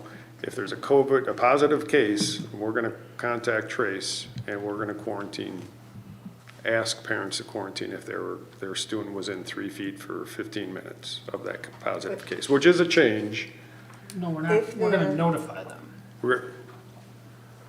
Yep, that's correct. So we would be moving to, we would be moving to contact tracing to allow parents to know. We wouldn't be sending we wouldn't be sending it to the class now, the entire class. So go to those specific It would go to students. those people. I would still, as a parent, you'd still get something saying there was a COVID case at Grafton High School. But instead of me getting an email saying there's a COVID case at Grafton High School and there's a COVID case in English, study hall, and blank, it would only be if my kid was specifically, if it said my kid's name, Lindy Nelson, then it would be, I would know that she was a close contact in those classes. Below 4%, we would still say it's the parent's responsibility to quarantine or not. But we would only be contacting those parents. So if you get a letter saying you're a close contact, you know you were a close contact, you just weren't in the classroom. Because right now the letter says you may have been a close contact. And that's what's causing the uneasiness for parents of like, well, was he or was he not, you know? So for the elementary classes, the one student, 34 classes, they're gonna get your son or daughter is quarantined. Because they're gonna go right to the 4%. But it's after they it's after they move over 4%. So it's So the first one's it's the next one. The next one. Yeah, it isn't So it's the the second first one. But that's unless you're wearing a mask. So if you're within the 3 feet, you don't have to quarantine if you're wearing a mask. That's correct. So that's the difference. So if they're not, then Right. then you would have to. But if you're wearing the mask, That's- then you can make that decision. That'd be correct. Where you wouldn't have to. So it's only if the 4% has already been established. Correct. Oh, that's That was, Yep. Okay. Any further discussion? Well, you know, my stance on masking, I prefer that the elementary schools would still be required to wear masks. Still not vaccinated, still haven't had the opportunity. That's coming in closer, but that's not what's on the table here, so I would prefer that, so. But this clarifies a little bit more, as opposed to quarantining or not quarantining, at least. It makes it a little less confusing, I think, for people. But like I said, I would prefer masks. Right, go ahead, Jay. Well, I was gonna say, I like the plan because I think we know from last year, quarantining didn't really mitigate things, right? We had students quarantined, but we didn't see a spike. I think measuring the positive cases, 1 to 2, in most instances, that is when we need to take some action. So I think it makes sense. I guess I'd like to see maybe the grade level. I mean, some of the parents brought this up as well for K4 through 5th. You know, like the example was given, we would very quickly reach a level, and then with potentially no cases in a classroom, they would be taking those measures. So removing grade level at the elementary school as a mitigation. Yeah, because 6 through 12, I think is, like you said, it's different, but if there was 2 cases in one classroom and then the other 2 classes are taking the measures, even though the sick kids are at home now, And to clarify that, Jeff, is that correct? So if the whole grade level in, because say, it's first by grade, grade level, so if one class had 2, and right? it doesn't matter. 4% of the grade. Hang on. But would it be the whole grade level? No. No, it would be the class. Because you look at the class, the grade level sizes of 76, 79, 73, 64, 62, 57, 60, 59, 64, 78, 75, 74. Those are the grade levels. That's the grade level. Right. The classroom level is where the variable is very small. Right. But at the 60, if we have an average of 65 kids at a grade level, It would be 3 cases. But that's not accurate at the elementary. It'd be like 53 for 4K. So if you hit 6%, that's 3. No, you would need 4. Because you have to go over. Right. 3 kids is 3.0 cases, right? 4 kids is 4. I mean, when you say like, it's in that Okay. grade level too, and Right. we didn't see that last year with 4 kids in one grade level at the same time. So if we see that, that should be a red flag for us to do something. Is administration's thought. I understand that at the classroom level, that the variable is very small, but they are sitting there with that group the majority of the day, unlike our other classes where they're moving into different groups. I mean, you can cohort them as much as you can, but they're still in that room or in a different room together.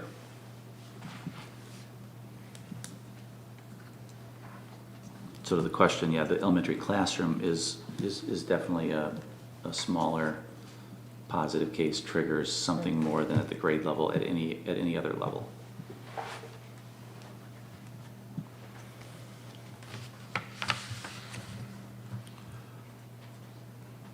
Other thoughts or questions?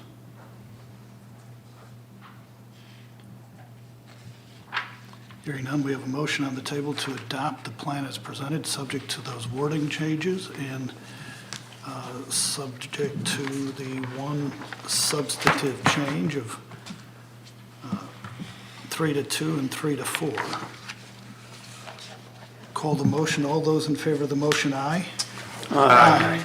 Opposed? And the motion passes.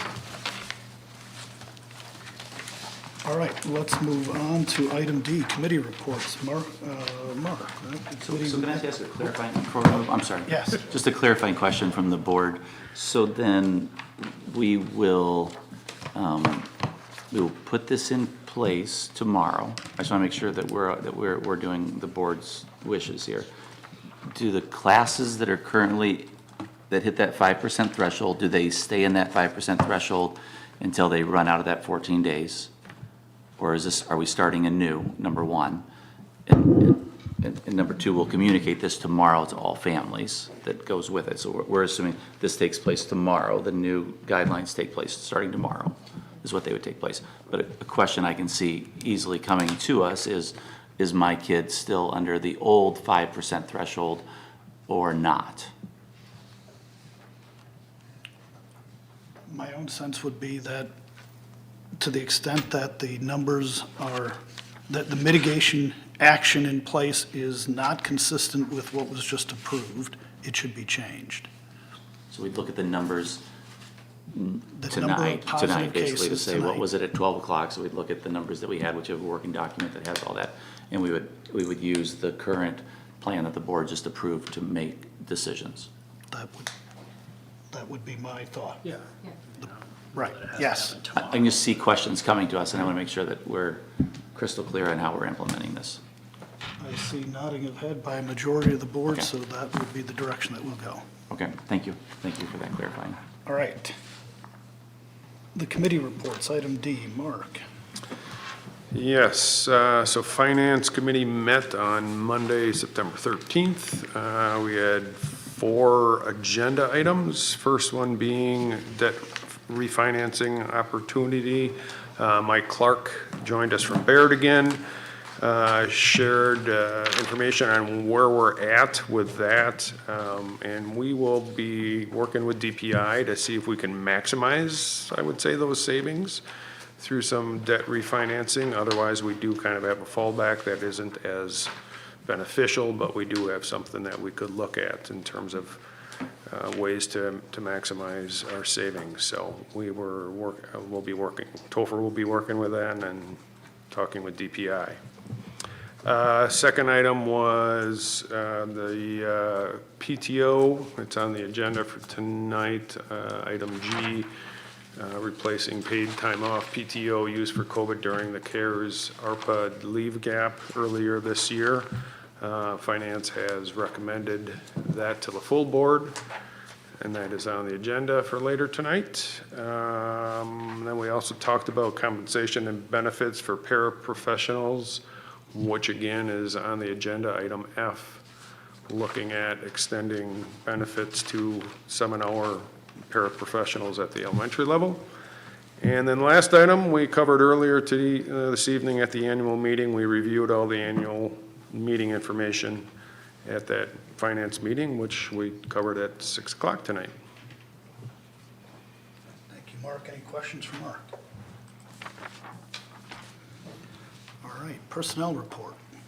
Yes, we have 2 new hires that we'd ask the board to approve that we hired start our school year. Elizabeth Batdorf, a communication arts teacher at Grafton High School, and Dina Poulos, the district EL teacher interventionist, which is a new position that we have this year.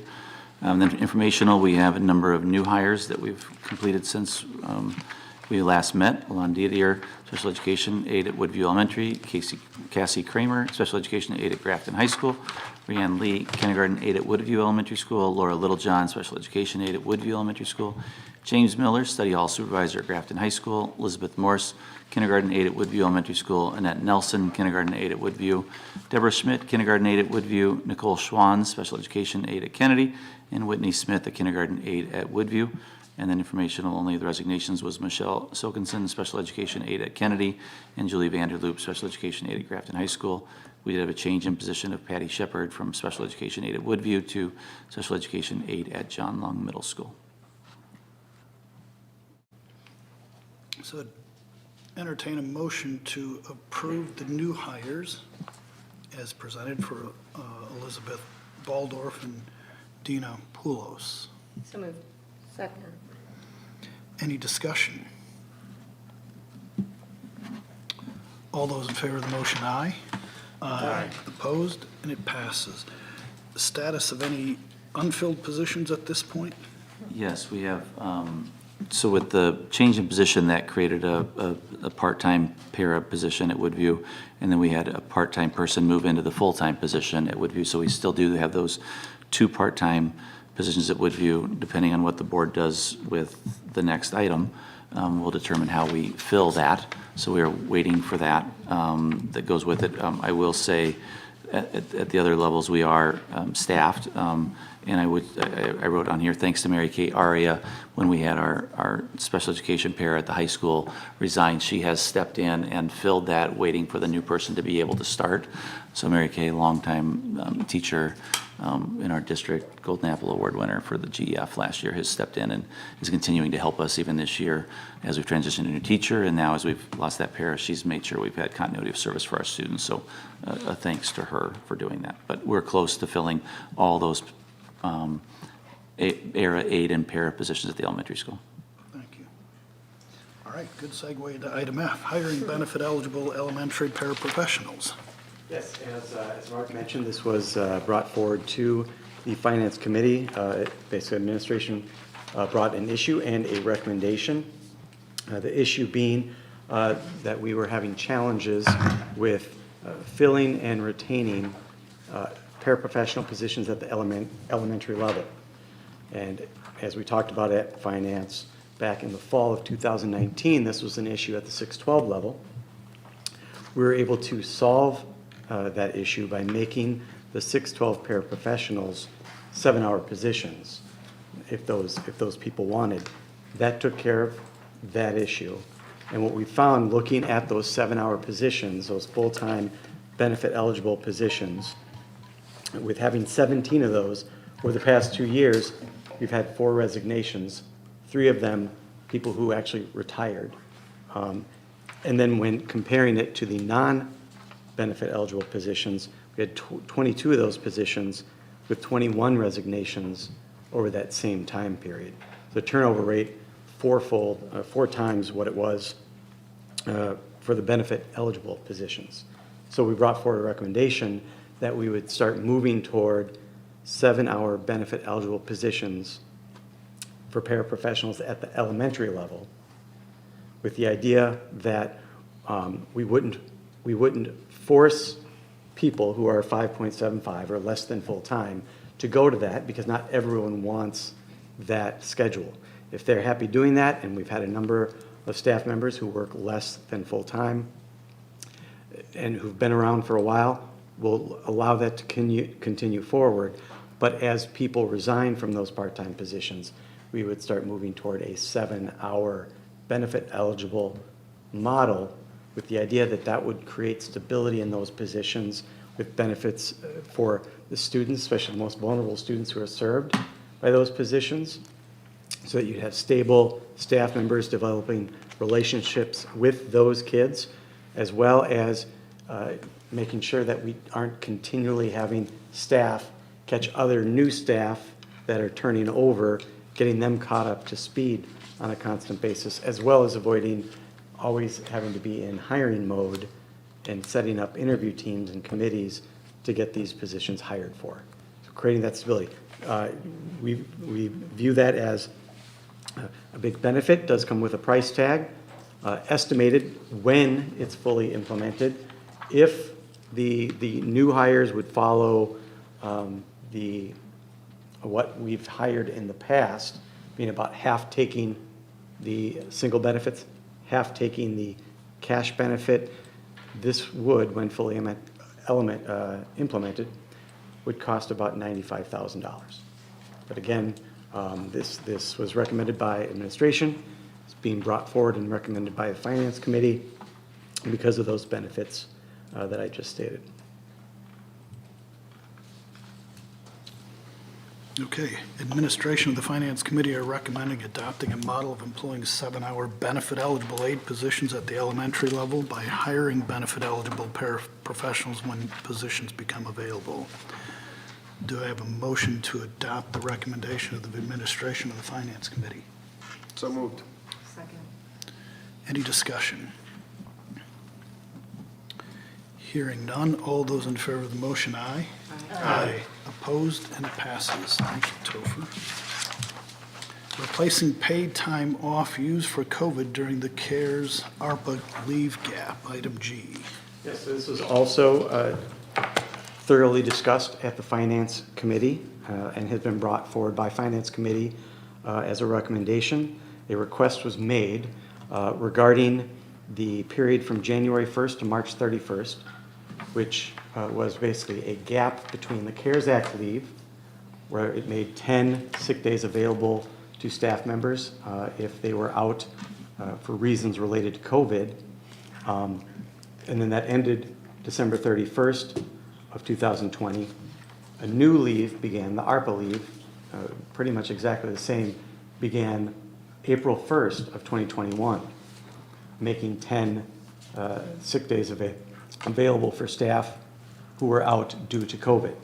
There was a gap of 3 months where we did put in place, administration recommended, the board approved, that if staff used up all of their leave and would have had to go unpaid, they could then be awarded paid days off to avoid going unpaid. The request was brought forward that if staff used their own personal paid time off to take off because of COVID and didn't have access to these additional days because of ARPA, because of the gap, that they be basically returned or reinstated to those staff. That was discussed at Finance. Finance Committee did recommend it to the full board.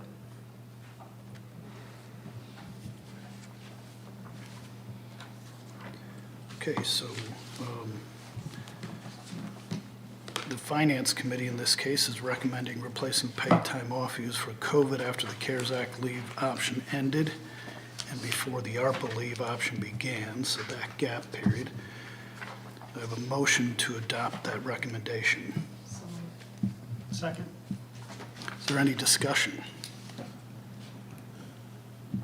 I mean, from my sense, I believe that what the board had approved prior is the appropriate direction, in as much as this wasn't meant to be a substitution or replacement of sick days. It was meant to ensure that no one ended up going unpaid. So if you were a new staff member and as a result of COVID, you end up having to use all of your sick days, there was a stopgap.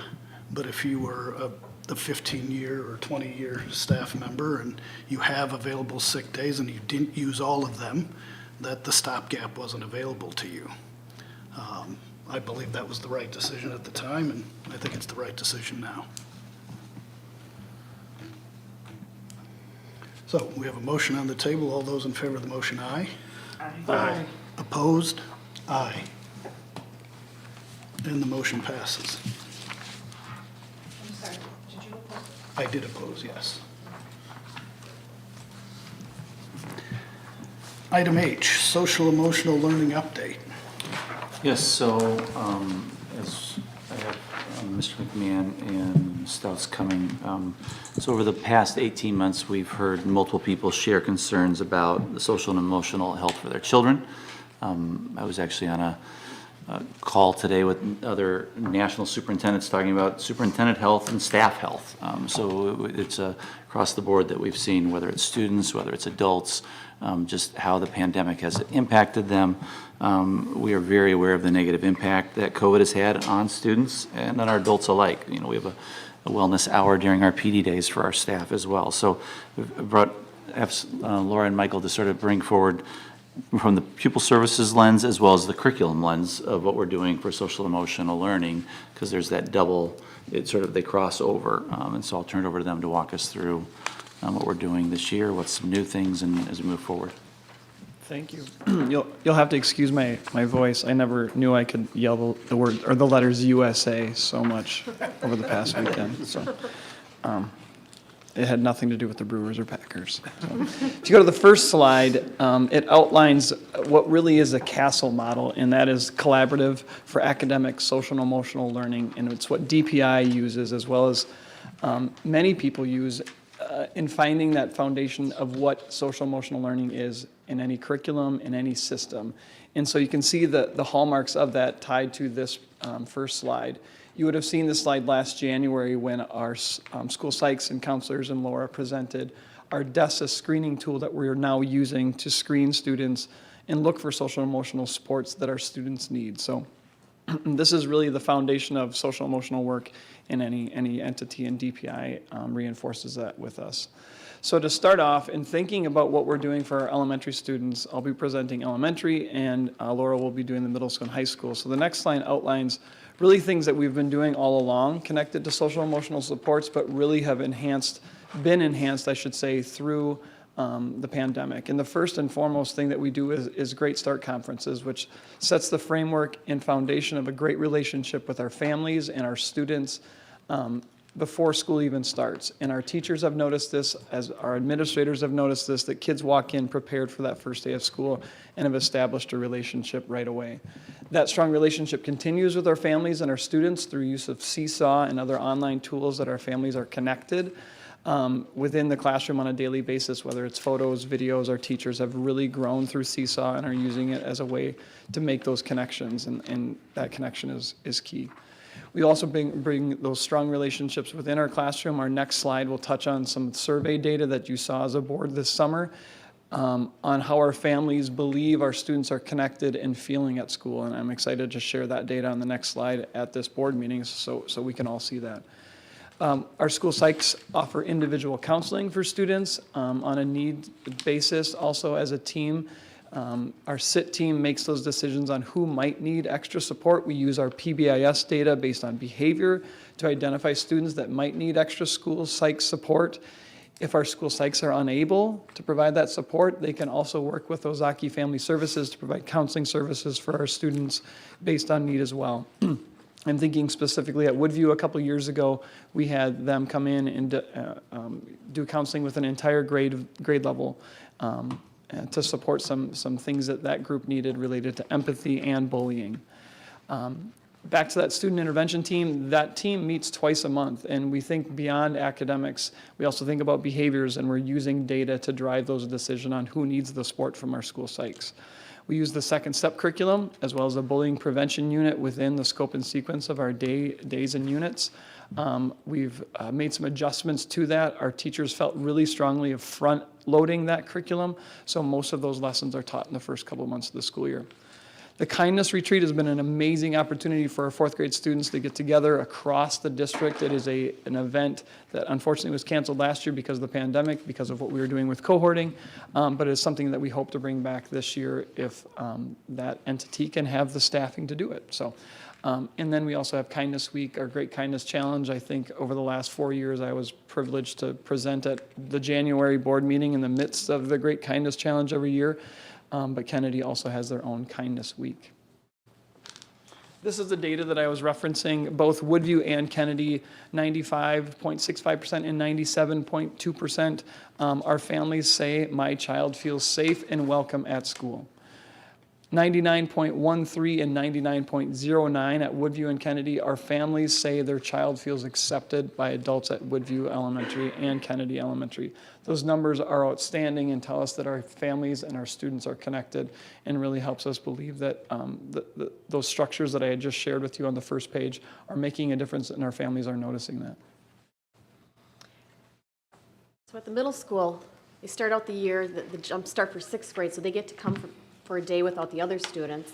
Summer school, this year we had an option orientation for incoming sixth graders, and then we have the student ambassadors. They assist with the sixth grade on the first day of school.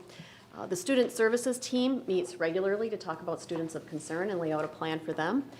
Individual counseling happens with both our school psychologist and our school counselor. And again, Ozaki Family Services is available to provide small group counseling. The Courage Retreat, if they have the staffing for that as well this year, that will happen as well.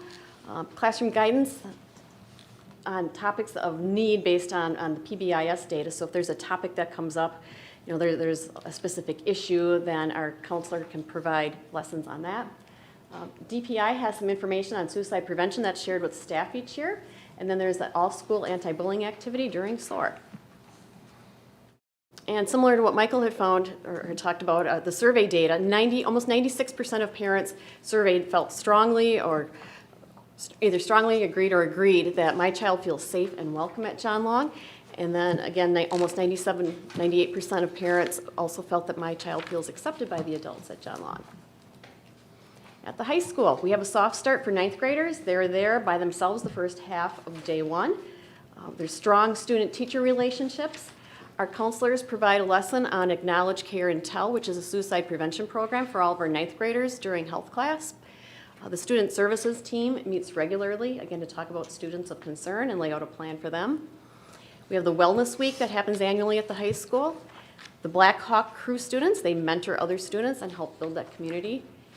Red Gen, the group, they build resiliency, so it's a peer-to-peer resilience group. So students can be real leaders in this and help their peers. And then the Stop It app, we've had that for a couple of years. It's an anonymous way of reporting bullying. And then new students also receive a individual orientation session. And the survey data here, 95% of parents either strongly agreed or agreed that their child felt welcome and safe at the high school. And almost 98% of parents felt that they strongly agreed or agreed that their child felt accepted by the adults at the high school. Of our 9th and 10th graders surveyed last year, we had the school perception survey. That was the first time we had done that. And Grafton scored at the 96th percentile when compared to other schools. I have a good relationship with adults in school, so this connectedness was the top category that our students scored in. So universal screeners, so how do we know when kids are going to need some help? Our PBIS data by age, grade, behavior, and location will inform that.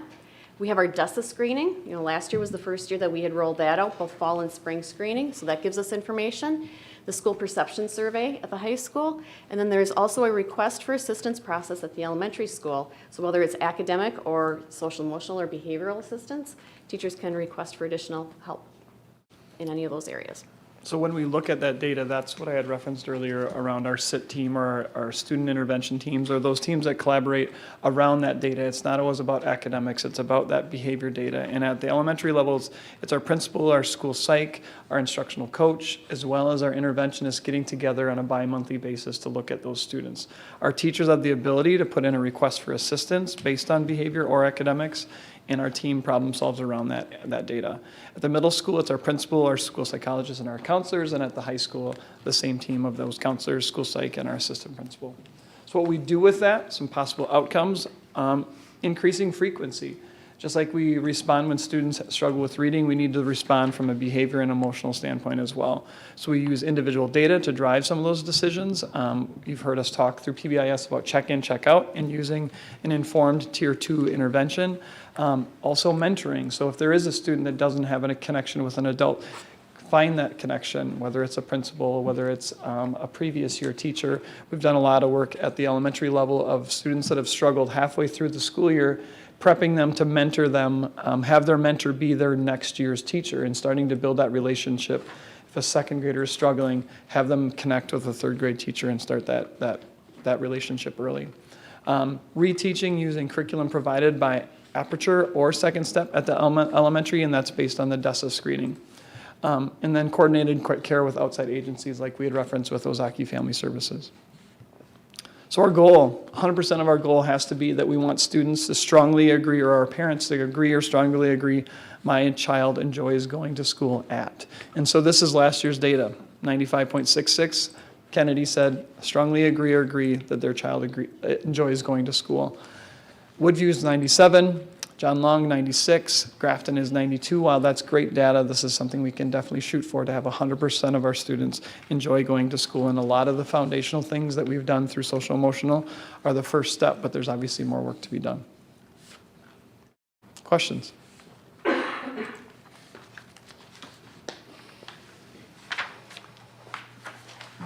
So the Courage Retreat and the Kindness Retreat, both were prefaced with, they would be held if we have staff.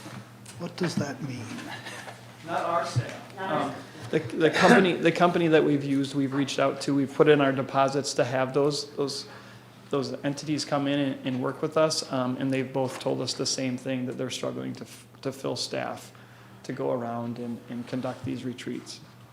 If they had done some layoffs during the COVID year, now they're just trying to rebuild their staff again. Isn't it Youth Frontiers? Yes. Yes. Youth Frontiers is who we utilize for those. And we've used them for longer than I've been here. Yeah. They're great.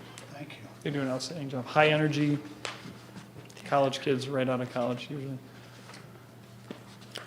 I have a question. You mentioned Ozaki Family Services providing small group counseling. What kind of groups have they worked at through the middle school as well? Because I know, Mr. McMahon, you mentioned you had it at Woodview at one point. So what type of middle school or high school? At the middle school, they had like a boys group. We in the last year when we had people, 2 years ago, we had an active boys group that was meeting during summer time. That was a primary focus because at the time we didn't have a male kind of in that kind of student services role. So we partnered with them to provide that leadership during summer time. We've also actually used staff member last year to help with the boys group. That was an example of a group we saw a need. And that's kind of on a need basis that we need the identified group and provide that for them. Actually work with families to invite them and let them know that we're going to have this opportunity. Do you find that you get a lot of families reaching out to see how they could utilize the Ozaki Family Services at all? I mean, is there a big need that you've seen? Are families reaching out to Right. us? Not For that I've any heard. like type of counseling? If they or- do, they would go through our counselors or our school psychs, and they can refer them out to different agencies besides, I mean, Ozaki Family Services is just one of them. Right, because I've heard, when people talk about mental health, that they haven't been able to access services, or it takes like months to get into someplace. So how is that? And that's a possibility. Right. Our school psychs and our counselors met this summer and kind of went through their resource guide and updated links and contact information. So if parents are interested, especially like in a particular area, we have a resource guide that we can share with them. Okay. Yeah, and I think that's something that we probably should look at and just keep getting it out there so parents do know. I'm sure you've messaged that, but maybe if there's a different way we can get it to parents, because there's a big need for that, so. Thank you. Any additional questions? Hearing none, thank you very much.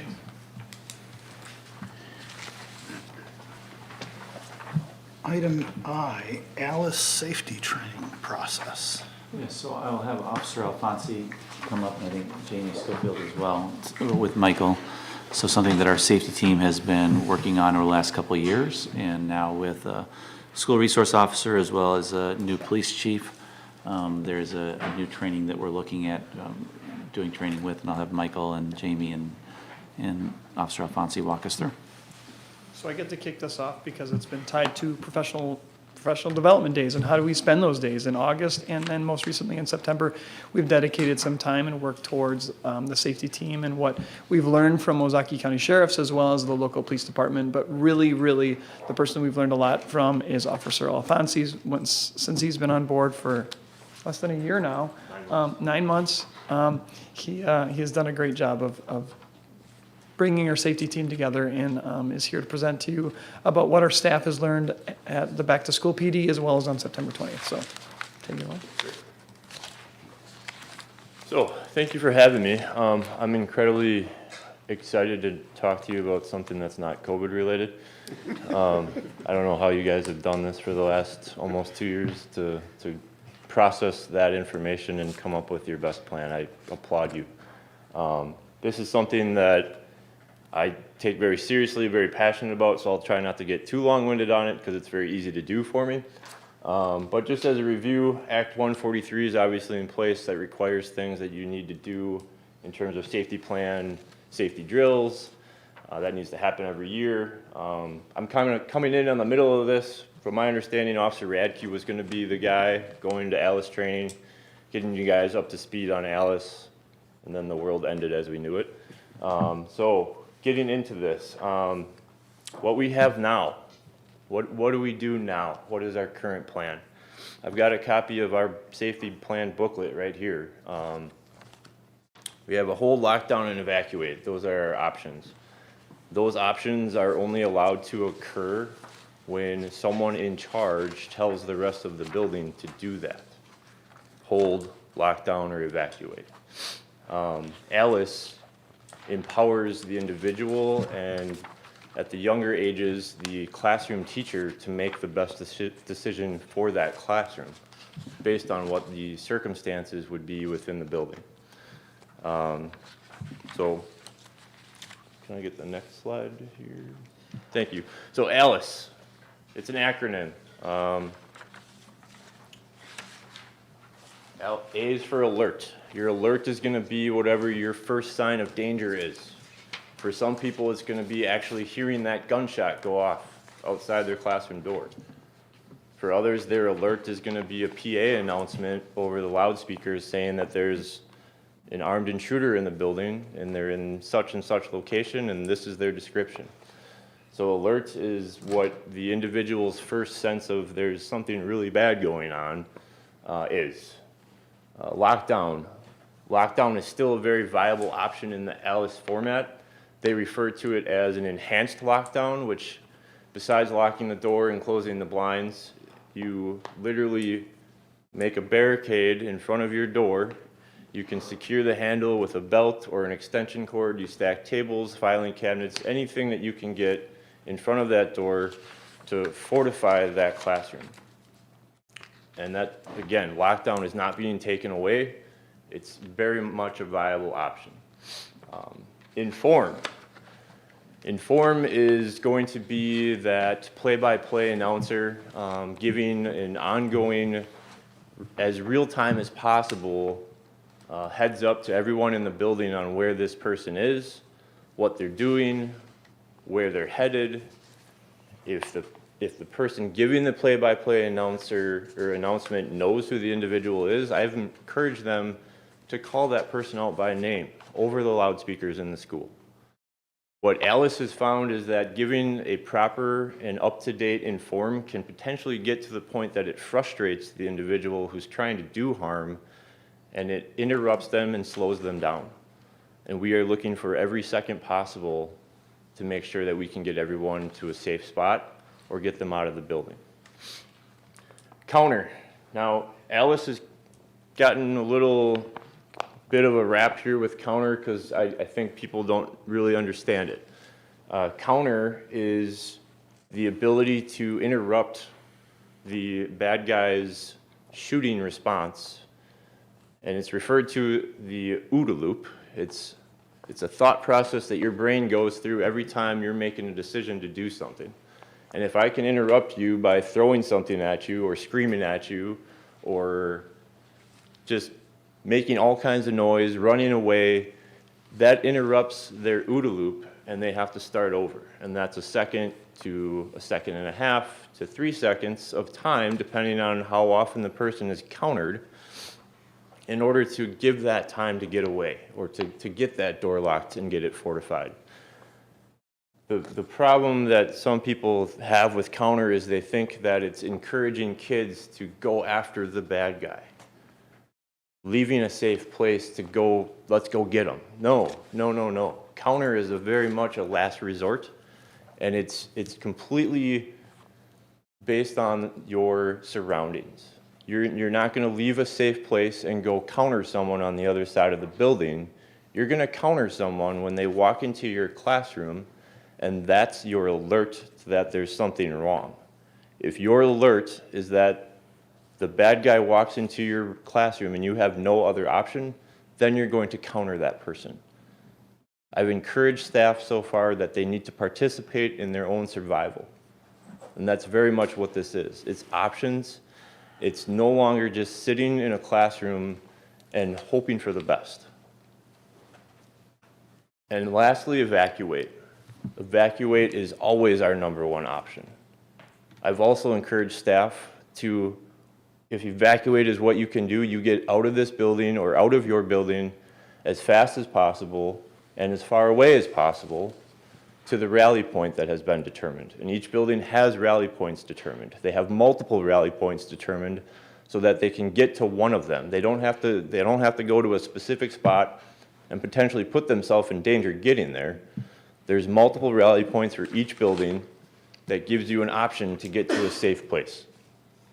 So that's a very, very short overview of what ALICE is. Why are we going to this? I think that's probably something you guys want to know. Through the course of time, ALICE began right after Columbine. the concepts of ALICE started to be developed by an individual. And as more and more incidents have occurred across this country, there's been more and more data, more and more information as to what happened during those incidents. They find that doing something is better than nothing, and you need to have options. When you look at every major federal law enforcement group, over the course of the last 20 years, their recommendations are that an options-based program is the best way to go. We can't just lock our kids in the classroom and hope that the cops get there before the bad guy gets to them. So having an options-based approach is what we need. So far, where are we at? End of August, before school started, the elementary schools together had a day where they went through a presentation put on by myself. It's a 2-hour-long presentation giving what ALICE is, why we're doing it, the research behind it, the science behind it, why the concepts of ALICE will work. Middle school and high school had a day as well, the next day, I believe, or the day before, one of the two. Same presentation. They got that basis of what ALICE is. Just recently, here, about a week ago, both groups were then put through scenario training. One group was here at the high school, the other group was at Woodview Elementary. And I think after a week ago, I think we got a lot of wheels turning and a lot of good questions. And I'm very, very pleased with where we stand so far, and the next step will be moving on to getting it to kids. We also have something planned for the district office here in October. The idea with the district office, I think, is potentially, depending on infrastructure and logistics, maybe having the district office be our play-by-play announcer, regardless of what building in the district there might be an incident occurring, so that we can get the people in the building that is actually having the incident out to safety, rather than tied down to a landline in their office waiting for a bad guy to come. Next steps.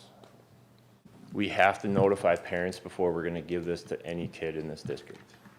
There's been way too many incidents across the country where school districts have given ALICE to kids and the parents weren't aware of it beforehand, and you don't want that problem on your hand. You're going to have hundreds of parents upset that they didn't know about this.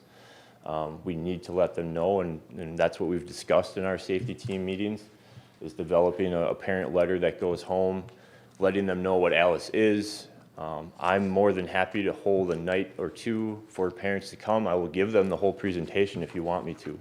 I have no problem doing that whatsoever. And then once we get to that parent notification out there, we'll set dates for the students. And that what training is given to students depends on their age level. High school kids, they can get a full-blown version of what ALICE is. They're old enough at that point, they're mature enough, both mentally and physically, to comprehend how serious this is and what it takes to, like I said, participate in their own survival. At the elementary level, we've got this great book that ALICE came out with. It gives the concepts of what ALICE is in a children-friendly book that can be read by the teacher. The teacher can have a conversation with their class about what they're going to do, and it can be a classroom resource that's kept in the classroom and gone to repeatedly to get that shift in the mindset that we're no longer just waiting for the bad guy to come and get us. We're participating in our own survival. Once we've done that, we'll be doing drills. Again, a big shift is, this is totally different than what we've done in the past. And to achieve that, you need to get your mind to switch also and practice it, and practice it, and practice it. There's a reason why several hundred kids can get out of this building for a smoke or a fire alarm. It's because we practice it every month. We practice all kinds of other safety drills regularly. So it's continuing. It's an ongoing plan of attack to drill and practice on a regular basis so that we can get to the level that we need to. So that's just a brief overview of where we're at, what we're doing, what ALICE is. Questions, feel free to ask or let me know. So I have nothing more for you. Thank you. Any questions? I don't have any specific questions for you, but our safety plan, there was some reference made perhaps to COVID and how that may have impacted plans. Are we up to date on our safety plans and the training protocols? I mean, this is moving us in that direction. Yes, so as we mentioned earlier, last year we weren't doing various drills, or we modified them, and we modified the drills because of COVID concerns and so forth, and we weren't allowing visitors in our building. Now we're back to a different system whereby it's very important that people are wearing their badges. We make sure that people are signing in, all those pieces. So this is where we come into a situation where we're having a discussion about a topic that we hope to never have to experience, right? It's like the worst case scenario, the worst nightmare I'll ever have would be to be in this position.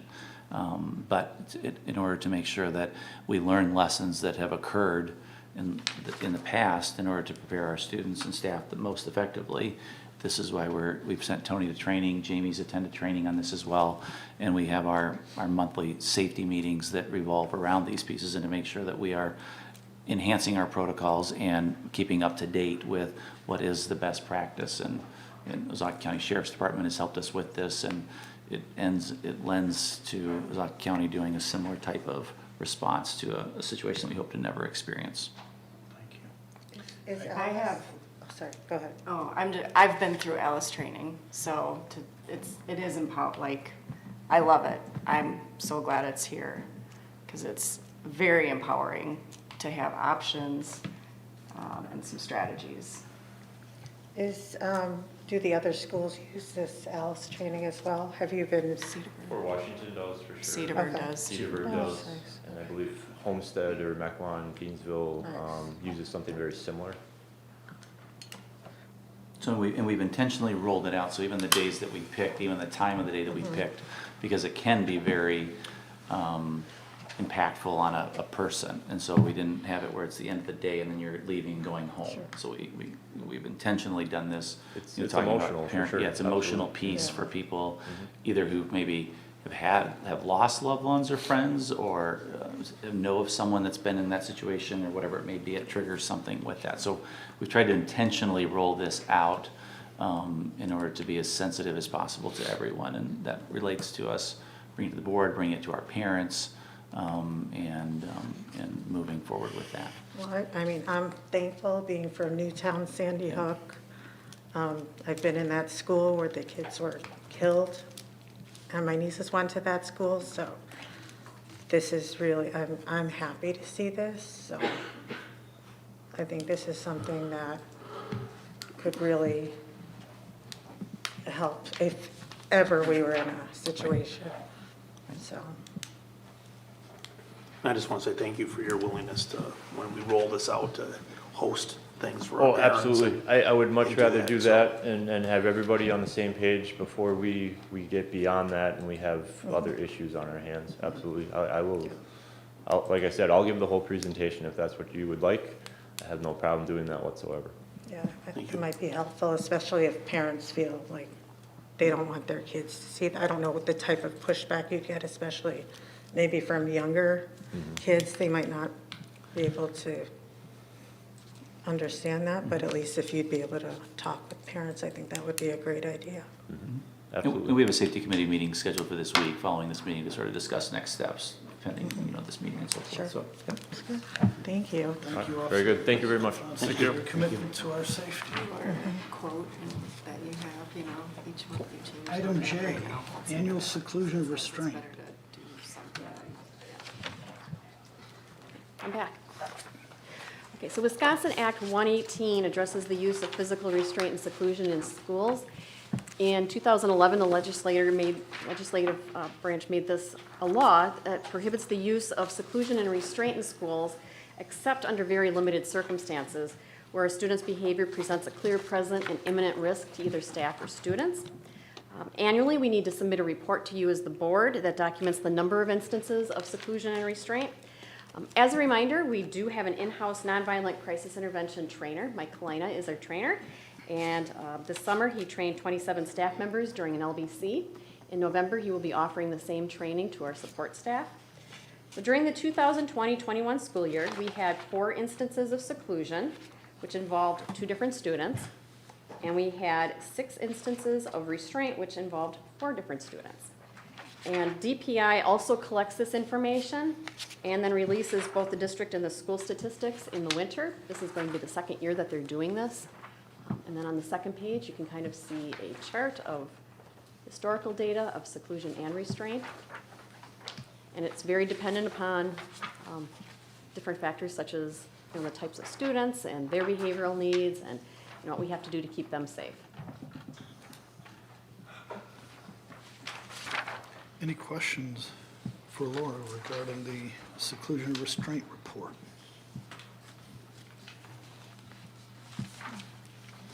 Thank you. Item K, Summer Learning Academy report. We get to end on a positive note. So we had a very successful Summer Learning Academy this year. We had 22 academic courses offered in math and reading, intervention, high school credit recovery. We had 4K Jumpstart for our youngest students. At 6th graders we had, so this is middle school, it was the introduction to what middle school would be like. And then new this year we had an essay and college application Jumpstart class for high school seniors. So we had 173 enrichment classes offered. The classes covered a wide variety of topics like science, art, athletics, music, and theater. In addition, our 7th through 12th graders could volunteer as teaching assistants for the enrichment classes and for Safety Town. And our overall student enrollment this summer was the 2nd highest since we've had the Summer Learning Academy. So we had 874 students enrolled over the 3 sessions. And then you can see the table below and the trend that we've had. After last summer, we had quite a dip. We only had 22 academic classes and 50 enrichment classes, and we needed to be virtual. So I think this was kind of the bounce back year. We had a similar number of classes, but we had more students enroll. Were there just more students in each class? Yep.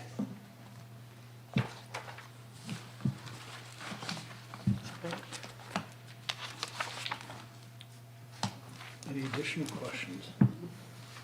All in all, a very successful program. And great bounce back, and thank you to you and all those that participated in delivering these opportunities over the summer. Thank you. Item L, the Grafton High School Spanish trip to Costa Rica.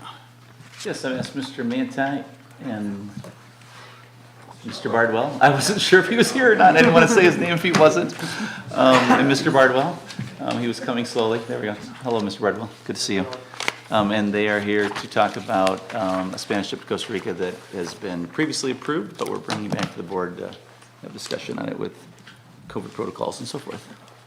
Yes, good evening, everyone. We want to discuss the possibility of return to international travel option for our students here at Grafton High School. If you recall, back in January of 2020, there was a trip brought forward to Costa Rica that was put on hold. Mr. Bardwell has went ahead and secured another proposal, which would be a spring break trip this spring break in the class or in 2022. So Mr. Bardwell will outline that for you in a minute. But I also want to remind the board of an additional approval that occurred back in October of 2019, which was our German exchange program. So every other year, our students are slotted to go to Germany, and then German students will come here the other year. We currently have, that was approved to take place last summer. That did not happen. It's postponed till this summer, so that is scheduled to take place. There are 8 students confirmed already for that particular trip, scheduled for this summer of 2022. So in addition to the outline of the trip to Costa Rica, I do want to put that out for their board as well, as far as the German trip as well. So at this time, I'll turn it over to Mr. Bardwell. Good evening. It is way past my bedtime, but that's okay. I have plenty of coffee for tomorrow morning, so I will be set to go. In terms of the trip, we're looking at March 18th, which is a Friday, to the 26th is our proposal based upon cheaper flights to hopefully bring the cost down a little bit. We would be spending time at various cities, going on tours in different national parks throughout the time. And then no family stay in this trip until we kind of figure things out. Any question? Anybody want to come? You want to talk about the vaccinations before? Yeah. So basically, the only thing that's changed really is the aspect that they require everyone to be vaccinated who goes there. It just helps with testing and having to not provide a specific insurance plan via extending for lodging. They make sure that Costa Rica, you have to fill out a documentation in order to do it. I was just reading on their beautiful website.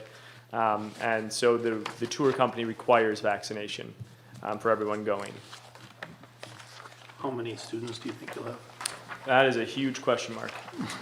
I'm hoping in the teens right now, not quite the 30, 40 that we were expecting, a year ago or 2 years ago. I can't quite keep the dates right. It's one of those two.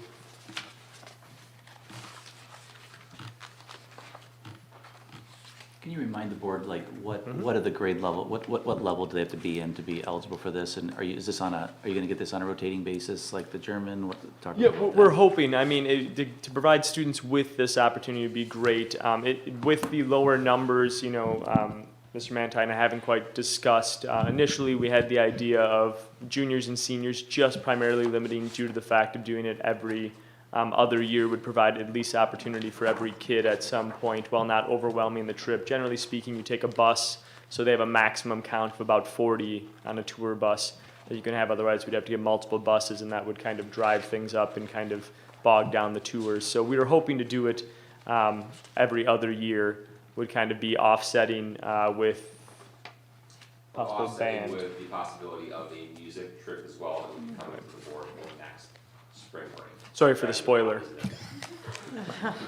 Spoiler, right? In addition to that, so, just for the board's information, I've just talked to colleagues of mine, to principals from Slinger High School and from Cedarburg High School.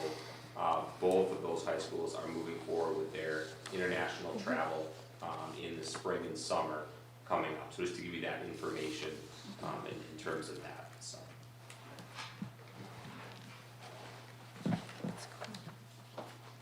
They, of course, do recommend travel insurance, which they have different wonderful things, cancel for any reason policy you can add on. That's on an individual basis with the kids. They can determine at what level of trip insurance they want. And I've yet to kind of comb through the fine details. Reading insurance is not the easiest thing in the world, but I'm sure the 400-page document I'll comb through at some time. I'll give you guys a copy as well, just in case. And I think he's waiting to be able to start publicizing this with his classes, right? So people can start thinking about it, and is this something they can do, and so forth. I know we talked about it on back to school night. It'd be a very quick turnaround. Most of the applications would be due November 1st. Generally speaking, we do this in spring, but of course, more pressing matters took place over the last couple of months. And then in addition, just confirmation that we were okay to proceed with the German trip as well. The 8 students that are signed up to do that. And that trip is, we have 8 going, or there are 8 scheduled to come? We would have 8 going from the dates of June 17th to July 6th using a company called Explorica, and that was what they have utilized in the past. The German trip has been an ongoing trip for years. Matt's here tonight because this is a new trip. He's trying to bring international travel back to our Spanish language program. And then also he works as part of our Global Scholars Club, which he'd like to explore travel in that and moving forward in the future as well. So do you need a formal vote from us, or just a I think nodding of the I think we heads do, in yes. terms of- We'd like that, please. Okay. Is there a female chaperone going with you as well? Until we know numbers, I'm sure there will be. They usually allow for 1 in every 6 students, chaperone-wise. That's kind of their number policy. So as long as we have 12 students, there will always be a male and a female.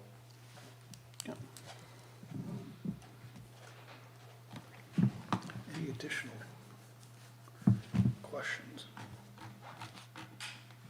So are you looking to approve just the Costa Rica trip, or? The German trip was approved. I mean, that It was was approved, approved okay. previously. Okay. And when I was talking to Scott today, though, we were like, well, it probably makes sense to at least, otherwise we'd just put it as an agenda item in all honesty, but it's like, well, we at least put it out there that the board knows that that summer, Okay. that was previously approved. This is a new piece with a new situation that we would like to have board approval so we can start publicizing it and get interested families that would be vaccinated or will be vaccinated by that point that are interested in going to be able to do this opportunity. All right, then I'd entertain a motion to approve the GHS Spanish trip to Costa Rica as presented. So moved. Second. Any discussion? Hearing none, all those in favor of the motion, aye. Aye. Opposed? And it passes. Thank you. Thank you. Thanks, everyone.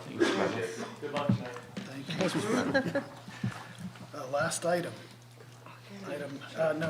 Second to last item, student overnight trip requests. Yes, we have a couple of student overnight trip requests. So we have the Grafton Cross Country. It's an inter-squad cross-country event at Blue Harbor. So you have both Ryan Brogelman and Sela Shaughnessy on 10/8/21 and returning on 10/9. So it's just a team building piece. They use this as like a way to build the students and get them ready for the end of the year. That you can see is there. We also have a varsity basketball showcase event at Carthage College, which is coming up on December 29th.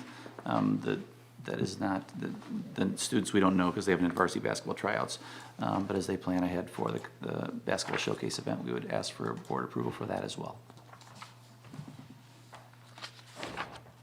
Okay, then I'd entertain a motion to approve the student overnight trip applications as presented.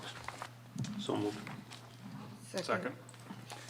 Any further discussion? All those in favor of the motion, aye. Aye. Opposed, and it passes.